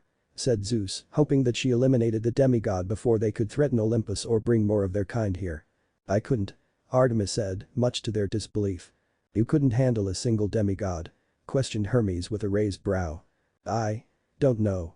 As with who their sire is, I had no way of knowing how powerful they were if a battle between us would endanger my hunters or the demigods. Said Artemis through gritted teeth, not liking the blow to her pride at having no idea if she'd even be able to beat Naruto. Who is their sire, Artemis? Hestia asked, looking at her niece, wondering who it could be that she'd doubt her own abilities to beat them. His name is Naruto Thorson. Artemis revealed while waiting the reaction she expected the name would get from them all. With it taking a few moments for the name to register before they all heard thunder and lightning exploding overhead. That fat, drunken fool dares send his spawn into my realm. Yelled Zeus, now completely enraged that a child of Thor was here, despising the Norse god above all others. Not only for the fact he dared to have domain over the power of lightning and storms, but also the fact of how popular he's become among humans and their modern media. Well, he only saw Thor as nothing but a cheap imitation of his own image. I'll go deal with him. Ares offered, shooting up to his feet, more excited than ever to go and fight Naruto at learning he's the son of Thor. If there'd be anyone he could get a challenge from, it's a demigod of the Norse god of thunder. Sit down now, Ares. Zeus ordered, refusing to have his war-obsessed son do anything that would antagonize the Aesir tribe, as much as he hated to admit that Thor alone would raise Olympus if angered. But the war god slowly sitting down, torn between his desire to go fight the Aesir demigod and his self-preservation at not angering his father, further. Lovely, as if we needed another butchering bastard around. Muttered Hera, annoyed at learning a demigod of Thor was here. Already not liking the Aesir for being a bunch of bloodthirsty, sadistic and arrogant murderers, with Thor being the worst of them all. Now they had to deal with his son being in their territory, and she didn't doubt he's no different from his father. Along with the fact that Thor could be considered her husband's counterpart, in terms of their powers at least. It's as if she now had to deal with another one of Zeus's demigods. HMPH, those Norse are nothing but trouble, always drinking, fighting and eating nothing but meat. Perhaps they'd be more dignified if they put some cereal in their diet. Maybe their demigods have a chance, but I doubt they're any different. Stated Demeter while crossing her arms with a huff, not having a high opinion of the Norse pantheon with how violent they are. Did he have a weapon of his own? If so, did you get a good look at it and how it was made? Hephaestus asked, being more curious of the weapon Naruto would have, knowing that Norse gods tended to get dwarves to make their weapons. And if there's one race the smith god respected as much as his cyclops workers, it's the dwarves and their creations.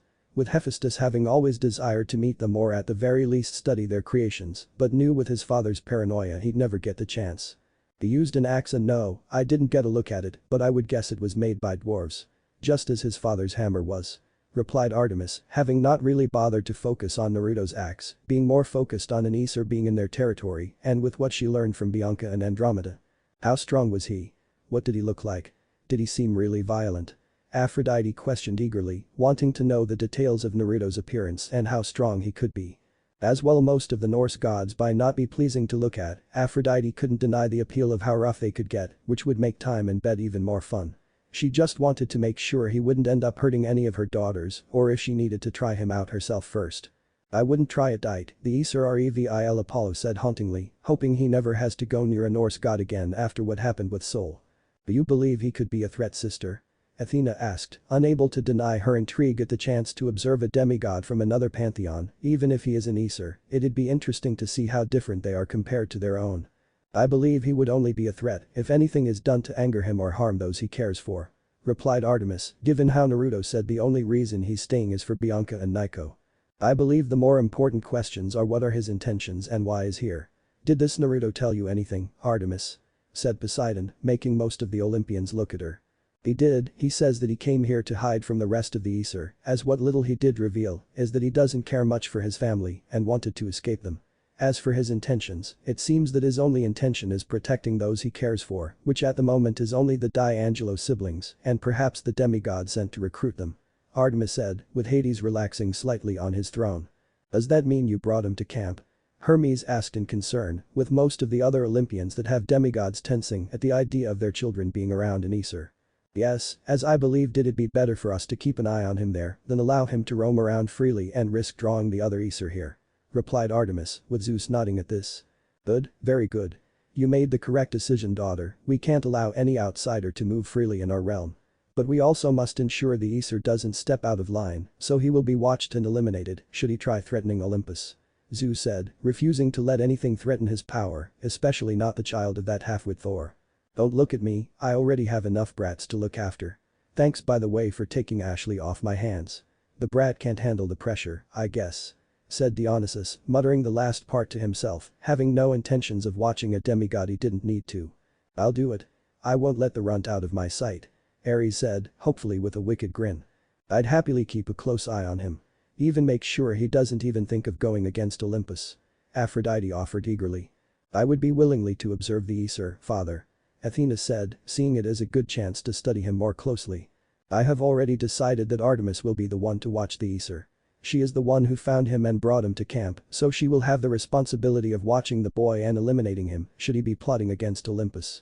Zeus said, making Ares scowl in annoyance, while Aphrodite pouted at the missed opportunity. With Artemis also being annoyed that she's being sent to basically babysit Naruto, especially since she had other business to deal with.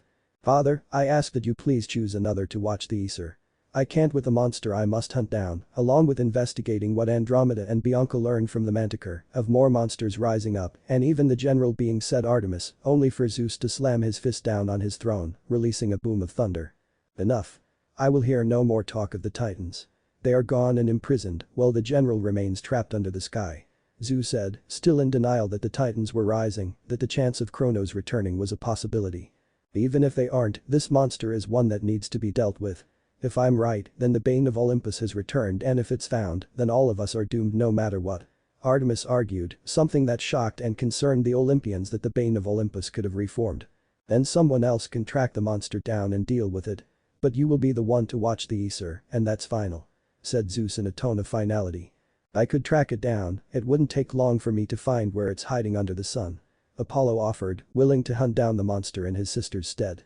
Though the sun god didn't mention his other concern of wanting to check on his oracles. As after seeing Naruto, his visions of the future have started getting blurry as if they were changing or disappearing. Something that really concerned Apollo, as he couldn't even see the great prophecy clearly anymore. Showing that either the future was changing, in which case he'll hopefully get visions of it soon. Or the more concerning option is that he's no longer able to see anything that's going to happen. With him hoping it's just the former, so he hoped to check on the oracles to make sure nothing was wrong with them as well. Then it's settled, Apollo will go after whatever monster Artemis sensed, and Artemis will remain a camp half-blood to ensure the Aesir stays in line. Zeus said, much to Artemis's chagrin. Though before he could call the meeting to be adjourned, Hestia gasped as she looked into the fire of the hearth, getting everyone's attention. Only for the goddess of the hearth to have the fire flare up and display an image of camp half-blood. With all the Olympians being shocked to see Bianca and Nico, both of them having black and gold holographic helms over their heads. It is decided. The god of the dead and riches, lord of the underworld. Hail Bianca D'Angelo, daughter of Hades. Hail Nico D'Angelo, son of Hades. Declared Chiron as the assembled demigods bowed to the D'Angelo siblings. Hades? You dare break your oath? Demanded Zeus, glaring at his eldest brother for breaking the oath, Demeter doing the same, that he cheated on her daughter twice. Only for Hades to give Zeus a dark look as the shadows flared within the throne room, angered that he dare accuse him of breaking his oath. I have broken nothing, brother. Bianca and Nico were both born before the oath was made, kept safe and secure within the Lotus Hotel. Safe from you trying to blast them again, like you did their mother. You remember, Maria D'Angelo. You remember what you did, right? Because I most certainly do. Hades hissed, bitterness and protectiveness lacing his tone, while Zeus's fury turned into meekness and at his brother's anger. Yes. Of course. Then this meeting is adjourned. Said Zeus, vanishing in a bolt of lightning, with the other gods soon leaving as well. Artemis sighed as she prepared to return to camp, only to stop when she saw Poseidon approaching her. I take it you wish to ask about Andromeda. Artemis stated, with the sea god shaking his head. No, she has made her choice and I won't argue against it. If joining the hunters is what she truly desires, she'll have my support. Said Poseidon, not upset at Andromeda's decision, as no matter what she's still his daughter. And he can't deny the perks she'll have from being not only his daughter, but now having the blessing of the moon goddess as well. All that I ask is that you take care of her, and that if Andy ever decides that being a hunter isn't what she wants, you don't hold it against her for wanting to leave. Poseidon said, knowing Andromeda was like the sea, unable to be restrained or held down to any one thing. Of course, uncle. As long as Andromeda is one of my hunters, I will do everything in my power to ensure no harm befalls her. And should the time come she wishes to leave, I will let her go freely to follow whichever path she desires. Replied Artemis, with Poseidon nodding in gratitude. She actually reminds me of Sally a little, especially her temper and tendency to backtalk a lot to anyone. Especially those that annoy her. Artemis added with a small smirk at how similar Andromeda was to her mother, making Poseidon chuckle and nod in agreement. She is her mother's daughter after all. Stated Poseidon, remembering how Sally always was when they first met and that Andromeda could be just as much of a spitfire as her. But that the two Olympians left, Poseidon going back to his kingdom and Artemis to Camp Half-Blood. With Naruto. Meanwhile, after leaving the big house, Annabeth and Thalia began showing Naruto around Camp Half-Blood. With a whiskered Redeed taking in the side of the camp once they were outside and couldn't help but find it all rather lacking. They're training to be heroes and fight monsters, yet this barely different from a human summer camp. They'd be nothing but fresh meat for a few wolvers. Thought Naruto, unimpressed with the training he was seeing being done. So, you both had questions you wanted to ask. Naruto stated as they walked through camp. Yeah. For starters, what kind of monsters have you gone against? Questioned Annabeth, wondering monsters existed in the Norse pantheon. Better question would be which ones haven't I gone against. I've killed practically one of everything I could find, Draugr, trolls, ogres, ancients, wolvers, hellwalkers, berserkers, even a dragon. Replied Naruto, much to Annabeth's and Thalia's shock, which only grew at hearing he's fought a dragon. Whoa, whoa, whoa. You've fought a dragon. Thalia said in disbelief that he fought a dragon. I've killed a dragon, but it wasn't easy. They're some of the strongest monsters around, but if you know how to kill them, they get easier. My uncle Balder actually has a dragon as his mount, helps him get around faster. Naruto said, with their eyes widening that his uncle basically had a pet dragon. What? What about those other monsters? What are they like? Annabeth asked, wondering if any of the other monsters were less dangerous compared to a dragon. Well, Draugr are the most common type of monsters you'd find. They're undead warriors that refuse to be brought to Valhalla by the Valkyries, fighting them to stay on Midgard while becoming burned from the battle and driven by hatred and a desire for revenge. They're pretty easy to beat, but they make up for it with appearing in large numbers and different types that use different weapons, shields and magic. While being either really strong or fast. Trolls can be a real problem as they're smarter than your average monster, along with being very strong, they also usually carry around stone columns as a weapon, sometimes even having control over an element. Ogres are basically just smaller, dumber versions of trolls, think of them like really big, angry gorillas. Naruto explained before taking a breath and continuing. Ancients are also very dangerous and strong, not to mention nearly invincible, as their entire bodies are made of stone, making it impossible to actually hurt them, with the only vulnerable part being their heart in the center of their bodies. Which is only exposed when they attack, so if you want to hurt them then you need to be fast enough to dodge their attacks. Wolvers, I guess, are kind of like werewolves. But the difference is they aren't nor were they ever human, they're more like ancient spirits, but they're fierce and deadly to even experienced warriors. Hellwalkers are like Draugr and are native to Helheim, which makes them immune to the cold, so usually whenever I encounter them, I have to use my hands, since my axe only has ice powers. And berserkers, Naruto said, only for Annabeth to interrupt him. I have heard of those, but how are they monsters? Aren't berserkers just Norse warriors that dress up in animal skins and bones, believing it helps them channel that animal's power and fury? Said Annabeth, only for the Uzumaki to shake his head.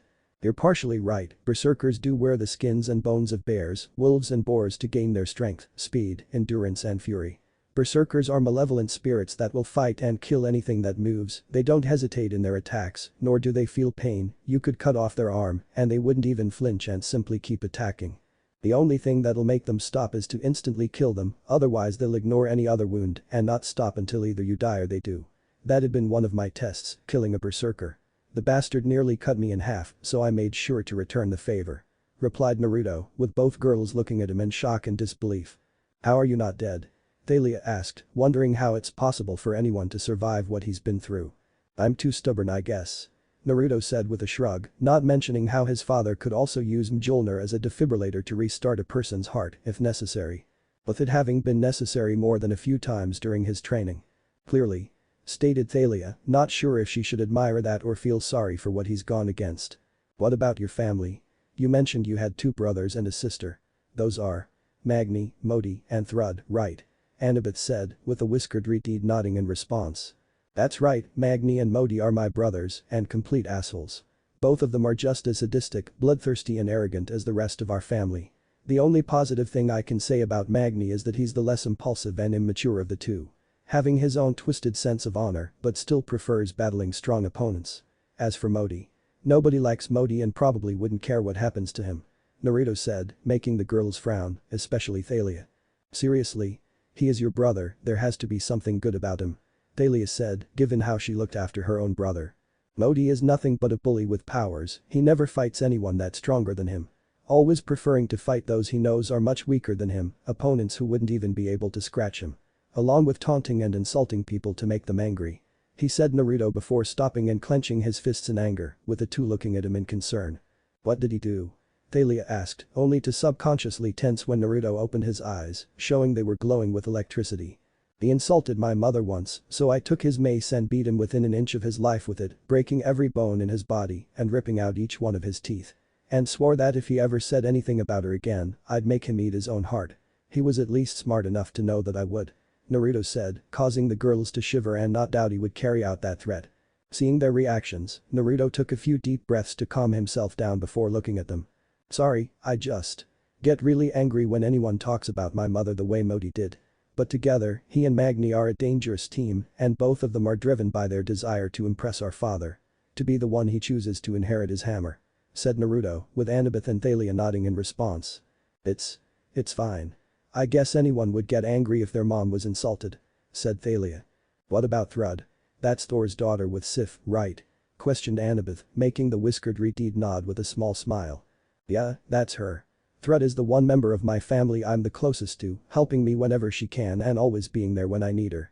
She was the first person to fully welcome me when I was brought to Asgard. She's also a born warrior, being one of the strongest fighters I know. But she's also got a temper, if you get on her bad side, then you're liable to be hit by lightning. Naruto said, making Annabeth smirking slightly at Thalia. Sounds familiar, doesn't it, Thalia? Annabeth stated, the daughter of Zeus rolled her eyes, but still smiled and shoved her lightly, before she looked at Naruto's axe hanging from his back. Is she the one who gave you that axe? Asked Thalia while motioning to it, making the Uzumaki turn his head before grabbing it. The Leviathan axe? No, Thrud would have preferred giving me a sword, probably. This was actually given to me by Loki. Naruto replied, surprising them. Okay. Before we say anything or assume what Loki's like, what is he like? Annabeth said, doubting Loki is like how he's depicted in pop culture. Well, for starters, Loki isn't Thor's adopted brother, I honestly have no idea where humans got that idea from. He is a Jotun though, a frost giant specifically, but that doesn't mean he's an actual giant though or that he has control over ice and snow. But he is good at magic and understanding languages, some that even the All-Father can't read. He also doesn't use daggers, he uses a bow instead, along with a sword called Ingrid. But one thing that's right is how he and Heimdall despise each other. Said Naruto, with Annabeth and Thalia nodding in response. And I'm guessing he's good with an axe if he's the one who gave you that. Stated Thalia, only for Naruto to shake his head. Not really, well he's good with using an axe, it's not a weapon he uses a lot. The Leviathan axe actually belonged to his mother, Laufey, with his father then inheriting it when she died, and then Loki inherited it afterwards, before then giving it to me. Naruto replied, surprising them that he'd give Naruto an axe that both his parents used. Why is it called the Leviathan axe? And how is it able to freeze things? Annabeth asked, curious at where the name came from and its powers. The dwarves who made it named it after Jormungandr and infused it with the echoing screams of 20 frost trolls. And if what Loki told me is true, it's as powerful as my father's hammer. Revealed Naruto, much to their shock. That thing is as powerful as a god's weapon. Thalia said in disbelief, along with feeling a little jealous that he had such a powerful weapon. I don't know, I've never tested it out and I'd prefer not giving my father any reasons to stop holding back during my training. Naruto said, unsure if it's true and didn't want to risk even more pain by attacking his father with it. Before the whiskered Redeed frowned as they arrived at the divine cabins, where all the demigods stayed, seeing that all of them looked different from each other. I'm guessing these are where you all stay, here. Stated Naruto, motioning to the cabins arranged in a large U-shape. That's right. Each of the cabins corresponds with each of the 12 Olympians. Cabin 1 is obviously Zeus's cabin. Annabeth replied, pointing to the cabin at the very front. The cabin was made entirely of white marble and looked like a mausoleum, with heavy columns. The big bronze double doors were polished in such a way to provide a holographic effect of lightning bolts passing across. And you stay there? Naruto asked, looking at Thalia with a raised brow as the Ravenet nodded with a sigh. Yeah. But don't think it's all great having a cabin to yourself, it honestly sucks. There's nothing in there except a giant statue of my dad that feels like it's always watching you. I actually had to put my stuff in the only corner where it's not constantly watching me. Thalia said, honestly hating staying in the cabin by herself, feeling like she's back in her tree. So just another monument to his overinflated ego, of course. Thought Naruto while shaking his head, having heard of Zeus's arrogance and high opinion of himself. Then I guess that one there is Hera's cabin. Why does she even have one? Naruto asked, looking at Hera's cabin next to Zeus's. It's another marble, formal-looking building, graceful with slim columns garlanded with pomegranates and flowers. It is done similarly to Zeus's cabin except smaller, however, Hera's cabin is more graceful. Having slimmer columns with pomegranates and flowers around them. The walls also have images of peacocks carved on them, as well as the doors. Yeah, that's Hera's. And it's only to honor her since as the goddess of marriage, she doesn't have any demigods or affairs. Annabeth replied, making Naruto sigh tiredly. And then cabin 3, Poseidon's cabin, which is now empty after Andromeda chose to become a Girl Scout. Said Thalia with a scowl as she looked at Poseidon's cabin. Rather than looking like a temple or mausoleum, Poseidon's cabin is a long, low building with windows facing the ocean. The cabin being made from rough sea stone, pieces of coral and seashell embedded into the outside walls, and a trident with a big bronze number 3 over the door. So, since the kid is a hunter now, does that mean she can't stay in there anymore? Naruto asked, curious of how that worked, since Poseidon is her father yet now she's a hunter of Artemis. It depends on her I guess. I doubt Poseidon would refuse to let her stay there, but Andy will likely stay with the other hunters in Artemis's cabin. But only during the times they come to camp, as usually they're always on the move. Replied Annabeth, frowning sadly at the idea Andromeda will hardly ever be a camp now. The less they're here the better, then. Thalia muttered bitterly. Is that cabin's roof actually made of grass? Said Naruto, changing the subject along with genuinely being confused by the next cabin. The cabin was a light brown color and covered in flowers and tomato plants grow on the walls and doorway. Wildflowers and roses grow on the porch, while the roof itself seemed to be made entirely of grass. Yep, that's Demeter's cabin, don't ask how the roof can be real grass. It's better for your sanity to just accept it. Said Thalia, shaking her head, having chosen to just blame magic for anything she hasn't figured out, while Naruto nodded slowly in response. After that is the Ares' cabin. Annabeth said, looking at the next cabin in annoyance. The cabin was badly painted red and has a large boar's head over the door with barbed wire on the roof. There have been mentions of the cabin being lined with landmines. Well, the three could hear loud rock music constantly blaring from it. I already don't like it. Naruto stated in annoyance at the loud music before turning to the next cabin. The cabin itself didn't have anything special about it, being the most simple looking as gray building with plain white curtains and a design of an owl over the door. And that must be Athena's cabin. Where you stay. Said Naruto, looking at Annabeth, the daughter of Athena nodding with a pleased expression. That's right. And it looks way better on the inside, it's filled with thousands of books and old scrolls to read, 3D models of buildings, blueprints, old war maps and armor, cupboards filled with materials to build things, as well as smart boards to write down anything we need. And I'm the head counselor of the cabin. Annabeth said, puffing her chest out in pride, making Naruto smile at her enthusiasm, while Thalia rolled her eyes fondly. Has anyone told you, you look very cute when you're excited? Naruto said, causing the blonde demigod to blush, even more so when Thalia patted her head. He's not wrong, Annie. You always look so adorable when talking about books and buildings. Said Thalia, laughing when Annabeth smacked her hand. Shut it, both of you. And I'm not cute. Said Annabeth, crossing her arms in annoyance, only for her blush to return when Naruto leaned in close to her. Then what about beautiful? Said Naruto, laughing as well when she quickly pushed him back and turned away to hide her red face. Whatever. The next one is Apollo's cabin. Annabeth said, motioning to the next cabin, with a Uzumaki squinting his eyes when he looked at it. Given the fact that the entire cabin is made of solid gold and was made to glow during the daytime, it's hard to tell if the gold is reflecting light or generating it. Either Skirtchazer Jr. needs to turn down the light on that thing, or I'm throwing it right at his damn chariot. Said Naruto, smirking happily when the bright glow instantly faded away. Nice. Thalia said, smirking as well at the sight before scowling again as they turned to the next cabin. It was an all-silver cabin with silver curtains, decorated with paintings and carvings of wild animals, but mostly the stag. I take it that's kid number 2's cabin. At least it's not glowing like a disco ball. Said Naruto. It does, but only at night, otherwise during the day it looks like a regular cabin. Annabeth said with a small frown, making Naruto nod before looking to the next one. Looking at the cabin in surprise at how it looked more like a small factory, with brick walls and smokestacks like the forges and lots of gears around the entrance. That looks like a dwarf's dream shop. Thought Naruto, knowing dwarves would enjoy having a shop like that. That's Hephaestus's cabin, they're the ones in charge of maintaining the weapons and armor for campers. Annabeth said. I'm sure they'd fit in with the dwarves if they're good in the forges. Naruto said before gaining a blank look at the next cabin. It was a wooden cabin with a painted blue roof, pillars, checkerboard deck with steps and grey walls. It also has a pink door and potted carnations by the window. And even from here, Naruto could smell the perfume coming off of it. "What is that thing?" questioned Naruto, not sure if it could even be called a cabin, making the daughter of Zeus snicker.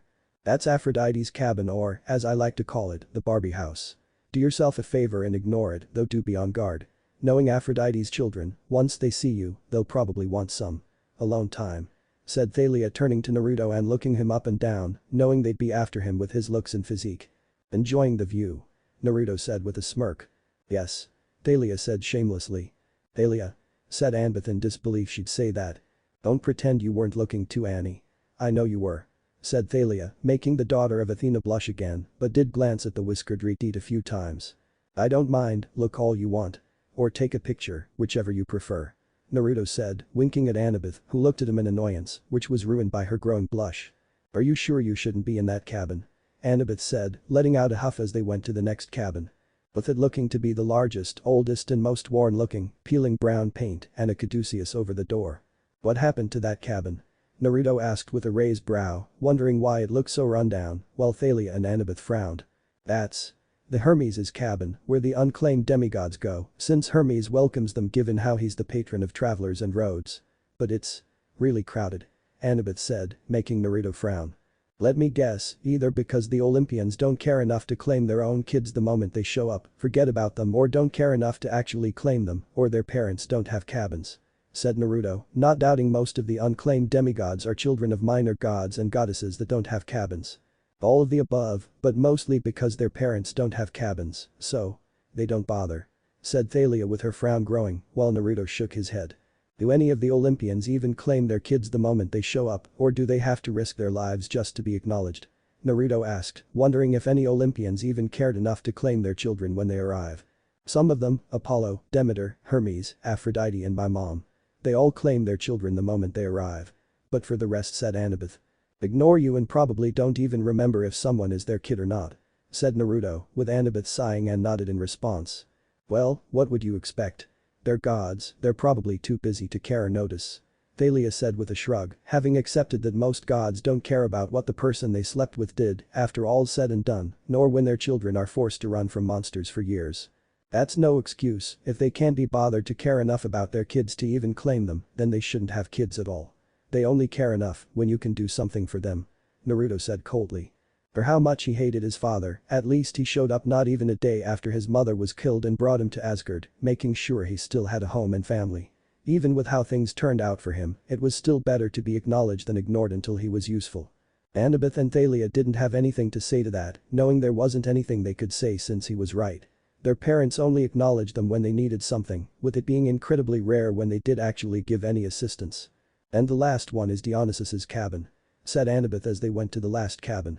It looked like a regular log cabin with a roof and walls lined with grapevines, making it look like the simplest out of the cabins. Looking around, Naruto frowned when he didn't see any other cabins, making him look at the girls. "Shouldn't there at least be a Hestia cabin and a Hades cabin too?"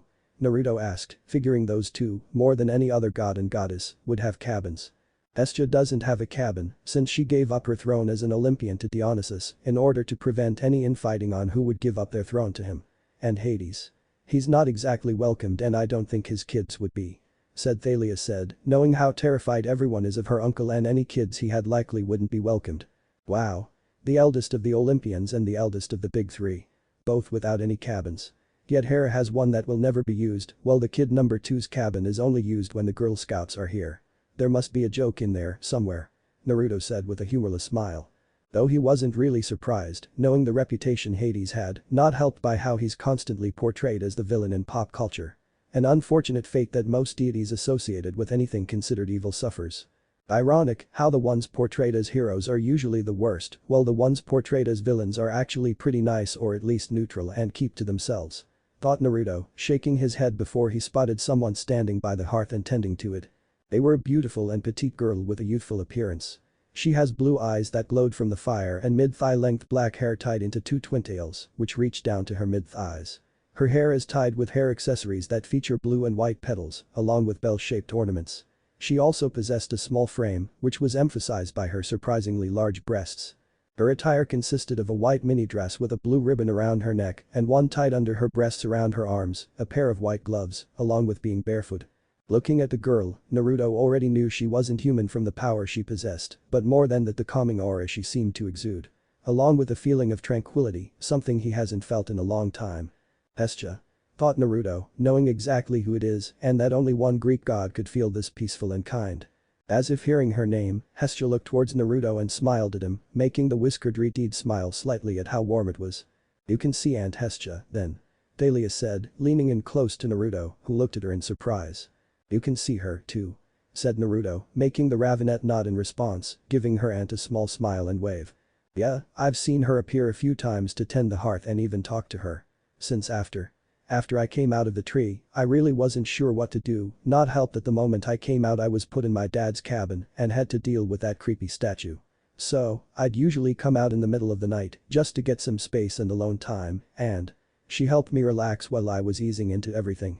Said Thalia, thankful for Hestia's help and feeling more at peace when things started getting too stressful. It always helped having someone to talk to or just having them be there. Naruto said, understanding the feeling. Indeed it does. And know you'll be welcomed by my hearth anytime, Thorson. Hearing the voice in his head surprised the Uzumaki for a moment but managed to not react and instead nod to the petite goddess in thanks. With Hestia's smile growing before she disappeared from their sight. The three then continued the tour, with the girls showing Naruto the dining pavilion, the amphitheater, the camp store, the armory, the archery field, and the sword fighting arena. And next we have the Pegasus stables. Annabeth said as they approached the stables, where the Pegasi were kept. Speaking of, do Valkyries actually ride Pegasi themselves? Or do you just call them winged horses? Asked Thalia. The Valkyrie don't have winged horses, that's another misinterpretation. They only ride regular horses through the sky over battlefields, collecting the souls of the dead. However, the strongest Valkyries do possess their own wings to fly around with. Naruto replied, making the girls nod. How exactly are Valkyries chosen? Are they handpicked by someone or can anyone become a Valkyrie? Annabeth asked. Anyone can train to become a Valkyrie. First they have to train to be the best they can be, then hope they get Odin's attention and earn the chance to join the Valkyries' ranks. Said Naruto as his mind turned to his sister, as well as her friends' comrades, Hildra and Ortland, with the trio making up one of the best Valkyrie teams among the Norse pantheon's ranks. Thinking of trying to get your own wings, Annie? Thalia said teasingly, making the daughter of Athena scoff. No thanks, I'd rather not have to go die in battle just to get a chance to be picked up by a Valkyrie. Though, I'm sure you'd fit in perfectly with them, high up in the sky, seeing everything down below. Said Annabeth, smirking at the Ravenet, with Thalia being unable to help but pale and shiver at the idea of that happening before she narrowed her eyes at Annabeth. You were nicer when you were 7. Thalia said, though she did feel some pride at how sassy Annabeth's become. I learned from the best, didn't I? Annabeth stated before they arrived at the stables, finding someone else already there, with Naruto unable to help but pause when he saw them. It was a 14-year-old, maybe 15, girl with fair pale skin, dark black hair that fell past her shoulders, and bright sky blue eyes. With her attire consisting of an orange camp half-blood shirt, a dark pink winter jacket with fur lining the collar, dark blue jeans with pink trimming, and black riding boots, along with a dagger strapped to her right hip. Naruto was also surprised at how developed the girl was, much more so than Bianca, Annabeth, Thalia, and Andromeda. With her looking even better by the aura around her, which made her seem like the most beautiful girl he's ever seen in his life. Yet despite that he could feel she was strong as well. Strength and beautiful, my kind of girl. Naruto thought, looking her up and down before blinking when Thalia punched his shoulder. Hey. Snap out of it before you start drooling. Said Thalia in annoyance at the dazed expression he got at the sight of the new girl, while said girl had approached them with an amused look on her face. Well, I usually don't mind being looked at, it'd be nice if I knew the name of a new admirer first. Said the girl, smiling in amusement, making Naruto blush lightly and mentally curse himself. Alright, sorry about that.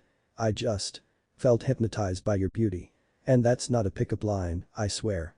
Naruto said, adding the last part quickly, making the girl giggle, while Annabeth and Thalia couldn't help but feel slightly annoyed for some reason. It's fine and expected. Actually. Most people have trouble even speaking around me when I'm not controlling myself. Better.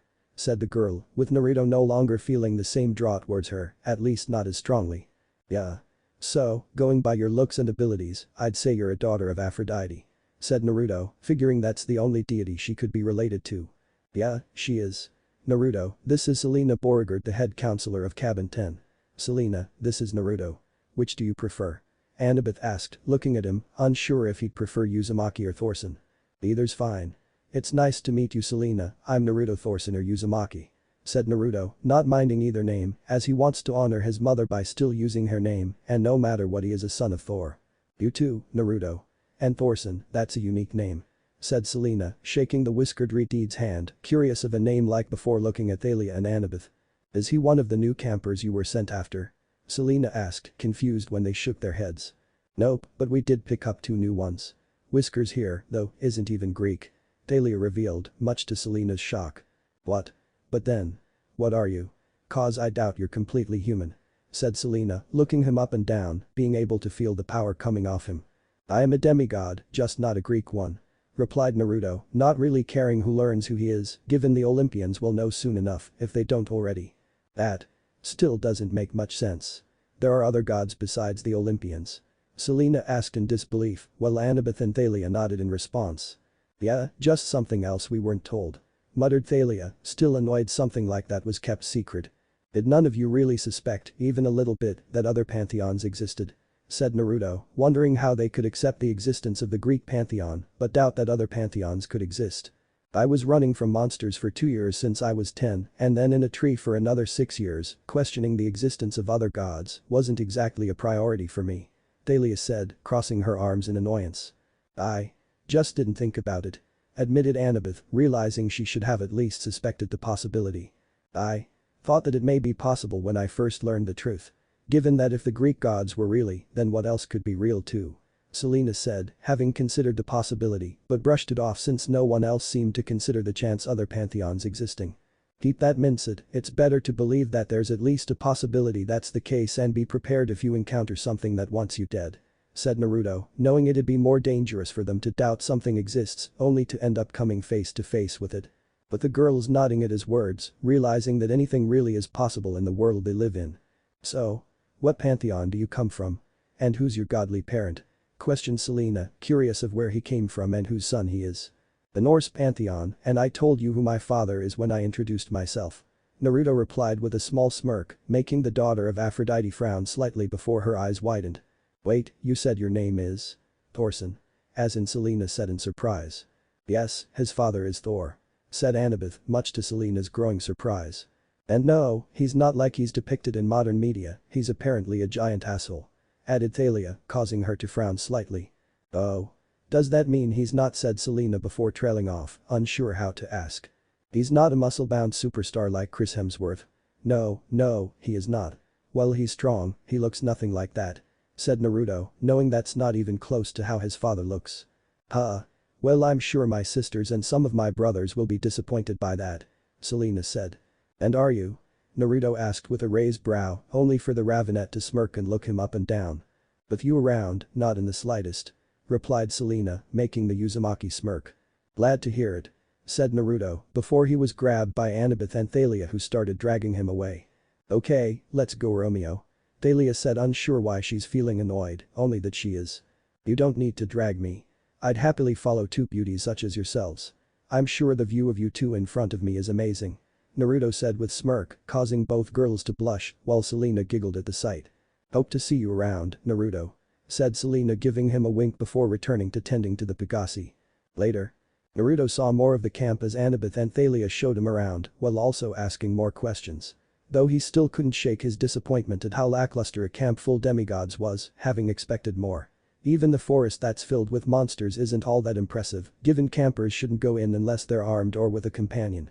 If they wanted to actually get stronger, they should go in with nothing but their own hands and not leave until they've killed something that'd be more likely to kill them. Well, that's about everything there is to see. Annabeth said once the tour came to an end at the amphitheater. So, do you have any questions for us? Said Thalia as she and Annabeth sat down. For the 2 of you? Not at the moment. But the person that's been following us, just one. You finally gonna come out or keep hiding in the shadows? Said Naruto, causing both female demigods to tense and reach for their weapons at learning they've been followed. Only to freeze when they saw someone rise out of the shadows, paling slightly at who it was. Though while only Annabeth had seen them in person, Thalia could guess for herself who it was. All 3 of the demigods knowing they were standing before a god. They were very tall, imposing and very muscular god with albino white skin that looked like it had never seen the sun, intense black eyes that looked like either the eyes of a genius or a madman, shoulder-length dark black hair with bangs hanging over his forehead. With him wearing long flowing black robes that looked to be made of shadows and tortured souls that were trying to escape. While floating just above his head was a crown made entirely of black flames. "You must be Hades, then," Naruto said, making Thalia and Annabeth look at him like he was crazy, wondering how he could look so relaxed and calm. "You know who I am and could even feel my presence despite my helm's power," stated Hades in intrigue. "It's not that hard to guess who you are, given all the other Olympians are rather flashy in what they do. If Sunspot and Kid Number 2 are anything to go by. As for sensing you, I've simply gotten good at being able to tell when there's something dangerous is nearby," replied Naruto, with the Lord of the Dead nodding at this before glancing at Thalia and Annabeth. "Be at peace, niece. If I still sought to bring you harm, I'd have done so by now. My business is with the Aesir," Hades said before turning back towards Naruto. "So you all know. I'm actually surprised I didn't have to return any lightning bolts to your paranoid brother," Naruto said, having fully expected Zeus to try blasting him at least once. "If at time, I'm sure he'll do so eventually. But no, instead he's given Artemis the order to watch and kill you if you prove to be a threat. I would also be ready for Ares, despite what my brother has said, he'll likely be looking for an opportunity to try fighting you. And there's Aphrodite. I'm sure you can guess her intentions," said Hades, making Naruto sigh in annoyance. "Great, dealing with Kid Number 2 even more and being targeted by a god of war," thought Naruto, annoyed that he now had to deal with Artemis as a babysitter, but Ares wanting to fight him as well. He wasn't even surprised at the mention of Aphrodite, knowing she wasn't the first love goddess he's had to deal with and likely won't be the last. "Well, thanks for the information. But I'm guessing the real reason you're here is because of Bianca and Nico," Naruto said, causing Annabeth's and Thalia's eyes to widen in shock and realization, before frowning at learning that Hade had broken his oath as well. "Yes, and before either of you even try thinking of accusing of me of breaking my oath, unlike my brothers, I don't break my word lightly. My children were born long before it was made and kept safe with the Lotus Eaters. To ensure you father didn't kill them, like he did their mother," Hades said, giving Thalia a dark look, stopping them before they could say anything. "I have already claimed them as my children, and knowing how the rest of this camp views me, I doubt they will be warmly welcomed. So, I ask that you ensure they are looked after while you're here," said Hades, with Naruto merely nodding. "You don't even need to, I'm not going to let anything happen to them," replied Naruto, the king of the underworld nodding in response before they felt the ground begin to shake. The demigods' attention then turned towards the cabins when they saw the ground split open beside the Hermes' cabin as another one rose up from the ground, accompanied by the wailing of tortured souls. But the new cabin being made entirely of solid black obsidian with no windows, heavy columns on the portico with skulls lining the top of it, torches on either side of the top of the stairs, burning with green Greek fire, a horned skull above the doors, and a bident in the middle of them, with a bronze 13 in between the two prongs. Before Hades snapped his fingers, causing Naruto to be surrounded by a black aura. "There, you are now allowed to enter my cabin," said Hades, surprising the girls while Naruto nodded in thanks. "Is that even allowed?" questioned Annabeth, motioning to the new 13th cabin, wondering if it's even allowed for gods to create their own cabins.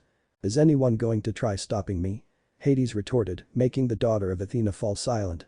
"One last thing, this is your one and only warning. If you ever do anything to hurt Bianca in any way at all, remember that I've spent millennia torturing souls while thinking of thousands of new ways to make the afterlife an unending nightmare. Remember that and use your imagination to think on what I'd do to the person that hurt my daughter, and know that anything you can imagine will be nothing to what I will do to you. Do you understand, Thorson?" said Hades with a mad and demented gleam in his eyes, making the female demigods shiver at what he had in store for the whiskered reed. "That will never happen, whether it's unintentional or not, I would never do anything to hurt Bianca. And if anyone tried, then they can try it without the benefit of a spine," Naruto said, making Hades smirk in approval, along with seeing the resolve in his eyes. "Good," Hades said before his body dissolved into shadows as he returned to the underworld. Once he was gone, Annabeth and Thalia breathed more easily, relieved at no longer being in the presence of one of the big three, before they then turned to Naruto. "How could you remain so calm, like that?" questioned Thalia, wondering how he didn't even flinch the entire time Hades was there. "I've learned to get a good hold of my emotions, to not show what I'm actually feeling. And when you spend most of your life around gods that live for fighting, especially those you have no way of knowing what they'll do, you learn to get used to the presence they have," replied Naruto before he left the amphitheater to go find Bianca and Nico. Since if Hades had claimed them, then by now nearly the entire camp would know, and he wasn't going to let anyone do or say anything to them just because of who their father is. But Thalia and Annabeth following him, guessing where he was going, and despite their own issues with the Lord of the Dead. They also didn't want Bianca and Nico think they were alone, even more so for Thalia, since they were her cousins. It didn't take long to find the D'Angelo siblings, finding them with Grover by the cabins before they saw the three demigods approaching them. Naruto. Guess what happened? After we saw the orientation film, Chiron and Grover started showing us around camp. They have everything here from my game. Well, almost everything, since the monsters are kept in the forest, and Chiron said we couldn't go in without any weapons. But it's still so cool being here. And then me and Bianca were just claimed. Our dad is Hades. That's cooler than anyone else it could have been. Said Nico, amazed and excited that his father is also his favorite mythomagic card. And it just means you have a lot to live up to and a lot of training to do to master the power you have. Naruto said with a smirk, patting him on the head before he looked at Bianca, who wasn't as excited as her brother. "You alright, Bianca?" questioned Naruto, with the brunette nodding in response. "Yeah, just. A lot to take in is all, learning our dad is Hades of all people.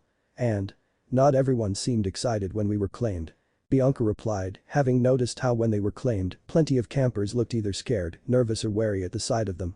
"Yeah. Everyone did seem like they were scared of us," said Nico with a frown, his excitement lowering at remembering the reaction from their claiming. "Unfortunately, that's to be expected, given his domain's Hades doesn't have the best reputation.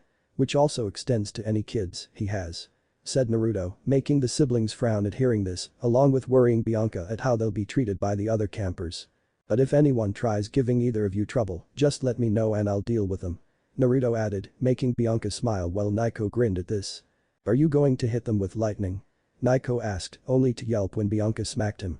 "Nico? He shouldn't hit people with lightning," said Bianca, not wanting him to sound so eager at the idea of Naruto striking anyone with lightning. "You can also come to us too if you're having any trouble.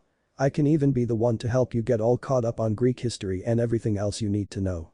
Though we may have to expand the lessons given that there's now a lot more information I need to know," Annabeth said with a thoughtful frown, given with the knowledge other pantheons existing, she had a lot more research to do. "Annie's right, aside from giving yourselves headaches by reading too much. If you have any problems we can help, we're cousins after all. And I will hit someone with lightning," said Thalia with a smirk. "Why yeah, I'm here if you need anything too, since I am the one who found you both," added Grover, wanting to offer his own help despite his nervousness with them being Hades' kids. "I can help too, if either of you ever need it," someone said, making the demigods and Satyr look to see Andromeda walking towards them, making Thalia scowl. "Oh really? You can help them? Here, I thought you'd be too busy with the other Girl Scouts. In fact, shouldn't you go back to your new cabin?" said Thalia, with the daughter of Poseidon frowning at her words. "I've already gotten settled into the cabin and Zoe said I'd start training tomorrow. But that doesn't mean I still won't help when I can," said Andromeda, with Thalia scoffing at this and crossing her arms. "Help? And how would you help when you all leave to go running around the country?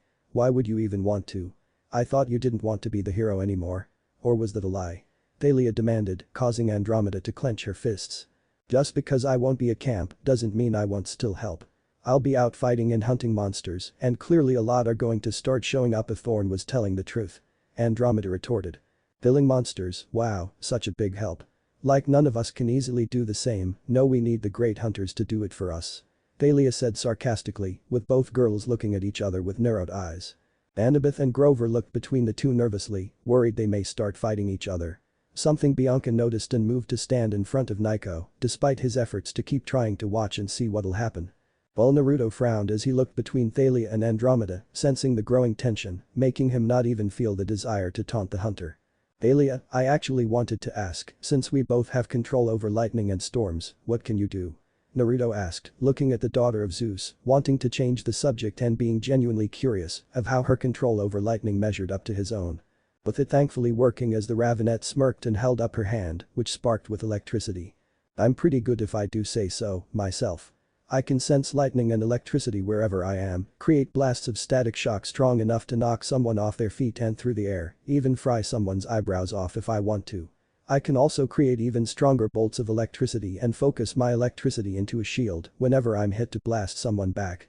And I'm able to bring down lightning bolts from the sky that can be strong enough to stun or vaporize someone and focus them enough to channel the electricity through a building's wiring without damaging the building itself," As for storms, I can create a storm of lightning around me when I fight," said Thalia with a proud smirk at how strong her electrokinesis is, while Naruto nodded at what she can do. "Very good. For a beginner," said Naruto with a smirk, causing Thalia's smirk to vanish, glare at him in annoyance. "Beginner? I've been able to control lightning since I was 10 and turn dozens of monsters into dust with it. I am not a beginner," Thalia retorted, refusing to let her abilities be called those of a beginner. "To me you are. I learned how to bring down lightning before I turned 6 and I've only gotten better. Everything you can do, I can do better. Well, my control over storms is clearly superior if all you can do is create a storm of lightning around yourself," Naruto said as his smirk grew, along with the daughter of Zeus's annoyance.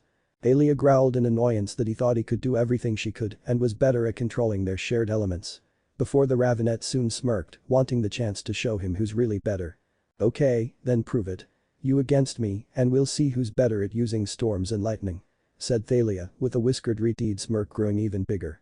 "You're on, just don't get too upset when you lose," replied Naruto, feeling eager at the chance to see how she measures up.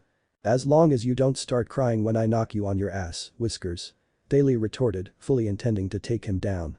Should we be worried?" Naiko asked as Naruto and Thalia walked away to prepare for their match. "Probably, yes," said Annabeth dryly, hoping that whatever they end up doing, the camp is still standing at the end. Later. It wasn't long before Naruto and Thalia arrived at the arena, with all the campers, hunters, satyrs and nymphs having filled the seats. Word having spread that Thalia would be fighting someone, making everyone curious to see who challenged the daughter of Zeus to a fight. With several girls and a few boys all looking at Naruto eagerly when he appeared. Though everyone, aside from those who were already aware, had been shocked when Dionysus returned along with Artemis. None of them expecting the moon goddess to be staying at camp with her hunters. But everyone also quickly noticed the fact Andromeda was sitting with the hunters and was dressed like them, much to their disbelief, sadness and anger from a few at seeing she joined the hunters. "Heroes. Today, we welcome 2 new campers," Chiron declared before looking at Dionysus, who rolled his eyes and sighed before standing. Yeah. Please welcome the new brats, Brandy Dakota and Nikki Dangler," said Dionysus, only for Chiron to whisper in his ear. "I mean, Bianca D'Angelo and Nico D'Angelo. Also, we now have this kid to deal with, who's thankfully not another camper. Nato Yukich," Dionysus said, with Chiron whispering in his ear again. "It's Naruto Thorson. Get it right next time, Daphne," said Naruto, glaring at the wine god in annoyance. Yeah, whatever. Naruto Thorson, the son of Thor," Dionysus declared, much to everyone's shock, before they all looked at the fight in renewed interest and excitement. While they were shocked at suddenly learning the existence of Norse gods, they were now excited to see a fight between 2 children of lightning gods, even more so with the reputation Thor has. "Ready to go down, Whiskers?" Thalia asked tauntingly while bringing out her spear and shield. "As long as you can make this entertaining for me," said Naruto, grabbing his axe with it being coated in ice. Not a moment later, Naruto threw his axe straight at Thalia, who quickly raised her shield, grunting when the axe impacted it. The Ravenet feeling her arm vibrate from the blow before she smacked the axe aside with her shield and rushed at the whiskered redeed. Thalia thrust her spear at Naruto, only for him to immediately sidestep the thrust, before then bending backwards when she swiped her spear towards him. Before she instantly dropped into a crouch, dodging the Leviathan axe when it came flying at her back, returning to Naruto's waiting hand. With the Uzumaki giving a shout and bringing it down onto her. Acting fast, Thalia raised her shield, blocking the axe, which also released a burst of electricity and ice from the collision, sending both demigods skidding away from each other. The daughter of Zeus was then forced to jump to the side when Naruto slammed his axe into the ground, creating ice spikes. Before then ripping out towards her, sending a wave of ice at Thalia, which she quickly avoided. Rolling across the ground, Thalia threw her shield at Naruto, who smacked it aside with his axe, giving Thalia time to close the distance between them. Delivering a long sweeping strike with her spear, which Naruto blocked with the back of his axe. Only for Thalia to smirk and spin her spear around to slam the end of the shaft into his chin. Only to be surprised when his hand shot out, grabbing the spear before it hit him. Smirking at Thalia, before he slammed his foot into her chest, making her gasp as she was knocked back. Gritting her teeth from the strike, Thalia stood up and saw Naruto toss aside her spear. "No weapon, no shield. What are you going to do now?" Naruto asked with a smirk, while Thalia quickly glanced around for her shield and spear were, seeing the former wasn't far from where she was standing. "Make you beg me to go easy," retorted Thalia, with the son of Thor shivering dramatically. Before to Thalia's shock, he held his axe in both hands as it began glowing before a beam of pure ice and frost was shot at her. Jumping out of the way of the beam, Thalia ran towards her shield, shivering slightly from the feeling of the icy beam following her. With her feeling a sudden brush against her back, making the ravenet dive to the ground, managing to grab her shield. Raising it, Thalia grunted as the beam hit the shield and began encasing it in ice before she held up her free hand as it sparked with electricity. Glancing over her shield, Thalia thrust her hand forward, releasing a blast of static shock at the Leviathan axe, breaking the ice covering it and stopping the beam. Not stopping there, Thalia channeled electricity into her shield before slamming it into the ground, releasing waves of electricity across the ground towards the Uzumaki. Doubting that it'd do much, if anything, to Naruto, Thalia rushed towards where her spear was lying. Only to come to a stop when the Leviathan axe came flying past her. Acting on instinct, Thalia raised her shield, gritting her teeth as she skidded back when Naruto slammed his fist into it. The ravenet dug her feet into the ground, coming to a stop before thrusting her shield to slam into Naruto's face. Only for the whiskered Reed to grab the shield before it could hit him, but grunted lightly when Thalia slammed her foot into his chest, knocking him back. Before she then quickly recovered her spear and aimed it at him, firing a blast of electricity at him. With Naruto raising his hand and stopping the electricity, while Thalia moved out of the way of the Leviathan axe as it returned to him. "You actually managed to hit me. Shame it only tickled," said Naruto with a smirk, which Thalia returned as her spear sparked with electricity. "Give me a minute, you'll be feeling a lot more than a tickle," Thalia said before swinging her spear at him, unleashing an arc of electricity. With Naruto holding his hand out, absorbing the electricity went at him before channeling it into his axe, which he then launched at Thalia. Making her dive out of the way, only for the ravenet to be surprised when the moment the Leviathan axe hit the ground, it released a blast of electricity. The blast hitting Thalia and sending her flying back as she skidded across the ground. "What do you think? Did that tickle or do you want me to go even harder?" Naruto said as his axe returned to him, while Thalia got up and rolled her shoulders. "Bring it, I'll take anything you can give," said Thalia, smirking eagerly as storm clouds began gathering in the sky. Returning the smirk, Naruto began spinning the Leviathan axe, charging it with electricity before launching it at Thalia, making her eyes widen at how much faster it was coming at her. Raising her shield, Thalia grunted from the impact before releasing a burst of electricity from her shield, sending the axe flying away. But before she could retaliate, Naruto clapped his hands together, unleashing a boom of thunder and shockwave, forcing nearly all of the spectators to cover their ears at the loud boom. Thalia having the brunt of it as the shockwave sent her crashing into the arena wall, gasping for air as she hit the ground. "What the Tartarus was that?" Thalia said as she stood up on shaky legs, not believing what just happened. "God of thunder, remember. Maybe it's not as powerful as lightning, but having a clap of thunder and the resulting shockwaves that hits you can definitely be more painful, not to mention loud," said Naruto before clapping his hands again, releasing another shockwave. Though rather than throw Thalia back, it just forced her to cover her ears, with Naruto summoning the Leviathan axe back to him and rushed her.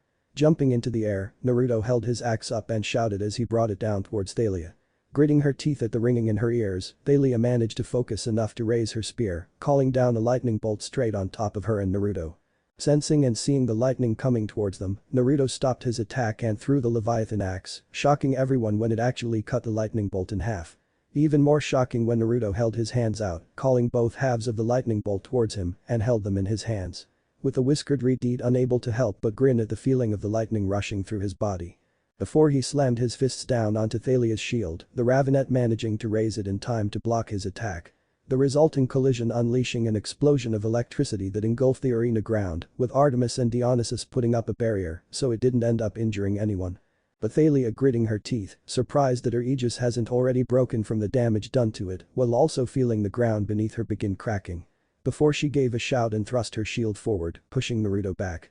Releasing a ball of electricity that slammed into him, knocking him away from the ravenet.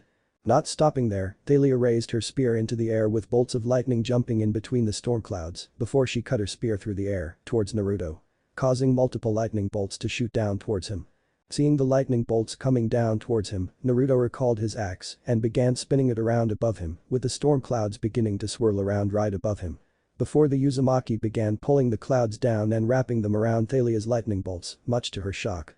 With it not being long before a tornado of thunderclouds and lightning was above the arena, much to everyone's shock, while Thalia felt a slight nervousness at getting hit by that. Only for the Uzumaki to then swung his axe through the air, causing the tornado to disperse, confusing the daughter of Zeus. "This is just a sparring match, not a death match," Naruto said at her confused look, not intending to do anything that'd end in her being seriously injured or killed. "I said I can take anything you can throw at me," Thalia said in annoyance, with Naruto nodding in response. I'm sure you can, but it is your first time, I don't want to scare you away by getting too rough. Said Naruto with a smirk, which Thalia returned. Shame, because I like it rough. Said Thalia before shooting blasts of electricity at him, with Naruto's smirk only growing as his eyes glowed brightly while his body began emitting lightning. Before the son of Thor seemed to actually teleport from where he was standing, before Thalia's blasts even got close. With the Ravenet then quickly spinning around on instinct to block an attack with her spear, only to be shocked when a whip made of pure lightning wrapped around her weapon. Then I hope you don't mind the pain that comes with it. Said Naruto, holding the lightning whip before jerking it back, sending Thalia up into the air. Recalling the lightning whip, Naruto condensed it into a ball of lightning which he threw straight at Thalia, with the ball expanding and surrounding her. Before he then threw the Leviathan axe, causing the lightning to be frozen, trapping Thalia in a ball of frozen electricity. Naruto then summoned his axe back and began spinning it above his head again. With dark storm clouds beginning to form around the ball until it was soon completely hidden within them. Once that was done, Naruto slammed his axe into the ground, bringing the ball crashing down as well, releasing a loud clap of thunder, followed by an explosion of ice and lightning. Once the smoke cleared, everyone saw Thalia lying on the ground, much to the worry and concern of her friends, only being relieved to see she's still breathing. Ooh, Thalia moaned with Naruto going to stand over her. Still want to keep going or are you done? Naruto asked, resting his axe on his shoulder with Thalia glancing at him, not even having the strength to move her head. I wanna say I can keep going, but yeah. You weren't kidding about getting rough. And looks like I'm the one knocked on my ass and on my back. Said Thalia, smirking at him, making the whiskered Reed chuckle before offering her a hand up. I can help with that. Said Naruto, the Ravenet just barely managing to lift her arm and grab his hand before gasping in surprise as she felt electricity running through her body. Feeling her exhaustion and injuries fading away until she felt herself feeling perfectly fine. Whoa. How did you do that? Thalia asked as she stood up, looking at herself, not seeing even a single bruise or scratch. Lightning and electricity can be used for more than just destruction, it can also be used to heal. You charge either yourself or someone else with electricity, focusing it on the cells to accelerate the healing process. I do it to myself passively, making it so any injuries I get heal in an instant. Naruto replied, much to Thalia's amazement that something like that was possible. I honestly didn't know something like that was possible. Said Thalia, wondering what else electricity could do. That's not surprising, hardly anyone with our powers think beyond just firing blasts of lightning, and that doing that is enough. But me, after refining and mastering my electrokinesis and atmokinesis, I began thinking of everything else I could do beyond what I was taught. You just have to imagine all the things you could do and see the only limits are the ones you believe exist. Said Naruto, the daughter of Zeus looking eager at the chance to see what else she could do. Would you be able to help me with my training, then? Thalia asked, wanting to learn everything he can do for herself. Sure. Replied Naruto, not seeing a problem with helping her training, especially if it means having an even better fight next time. Awesome. And maybe I'll show you some of my own moves, Whiskers. Said Thalia with a smirk while looking him up and down before Bianca quickly walked up to them, followed by the others. Could I join the training, Naruto? Since I will have a lot to catch up on and it'd be nice if you could help. Bianca said, smiling at the Uzumaki, which he returned while Thalia's eye twitched in annoyance. Yeah, you can join Bianca, but that also means you'll need a lot of training if you want to get caught up. Naruto said. I don't have a problem with that, it'll be nice spending time together. Said Bianca, standing close to him while giving Thalia a smug smirk, much to her annoyance. But the brunette having seen over the course of the fight the growing tension between Naruto and her cousin, and not just from the fight. With how the trash talking kept sounding more and more like flirting, much to her annoyance. And hearing Thalia's offer to show Naruto her moves, Bianca wasn't going to take any chances of the two being alone for an extended period of time. I want to shock her, and I don't know why, I just do. Thought Thalia in annoyance at Bianca butting in, but wasn't sure why she felt annoyed. Unaware that with the fact her father is Zeus, she had a desire for power, no matter what it was, and Naruto's certainly both powerful and strong. Making her already developing attraction towards him from his good looks and what she's seen of his personality grow even more upon seeing that he had the strength to go with them. Great. And Naiko, you're welcome to join since you'll need training too. Said Naruto, looking at the younger boy. Yes. I want to train too. Naiko said eagerly, excited after seeing how strong Naruto is and wanted to learn what powers he inherited from his father. Could I join too?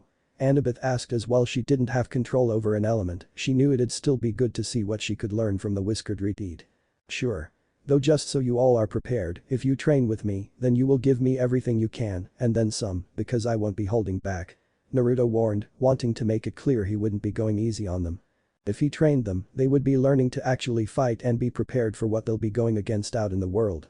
But the four nodding in response, expecting that he wouldn't be taking things easy on them. Well, I believe that's enough for today. Everyone is relieved of training for the day and may relax as they wish until dinner time," said Chiron, feeling that there's been enough excitement for one day. "You heard him, all of you scram and go do whatever it is kids do nowadays," Dionysa said while shooing all the campers out of the arena, with everyone slowly leaving while talking amongst themselves at what's happened. "Hunters, with me," said Artemis, motioning her hunters to follow her back to their cabin.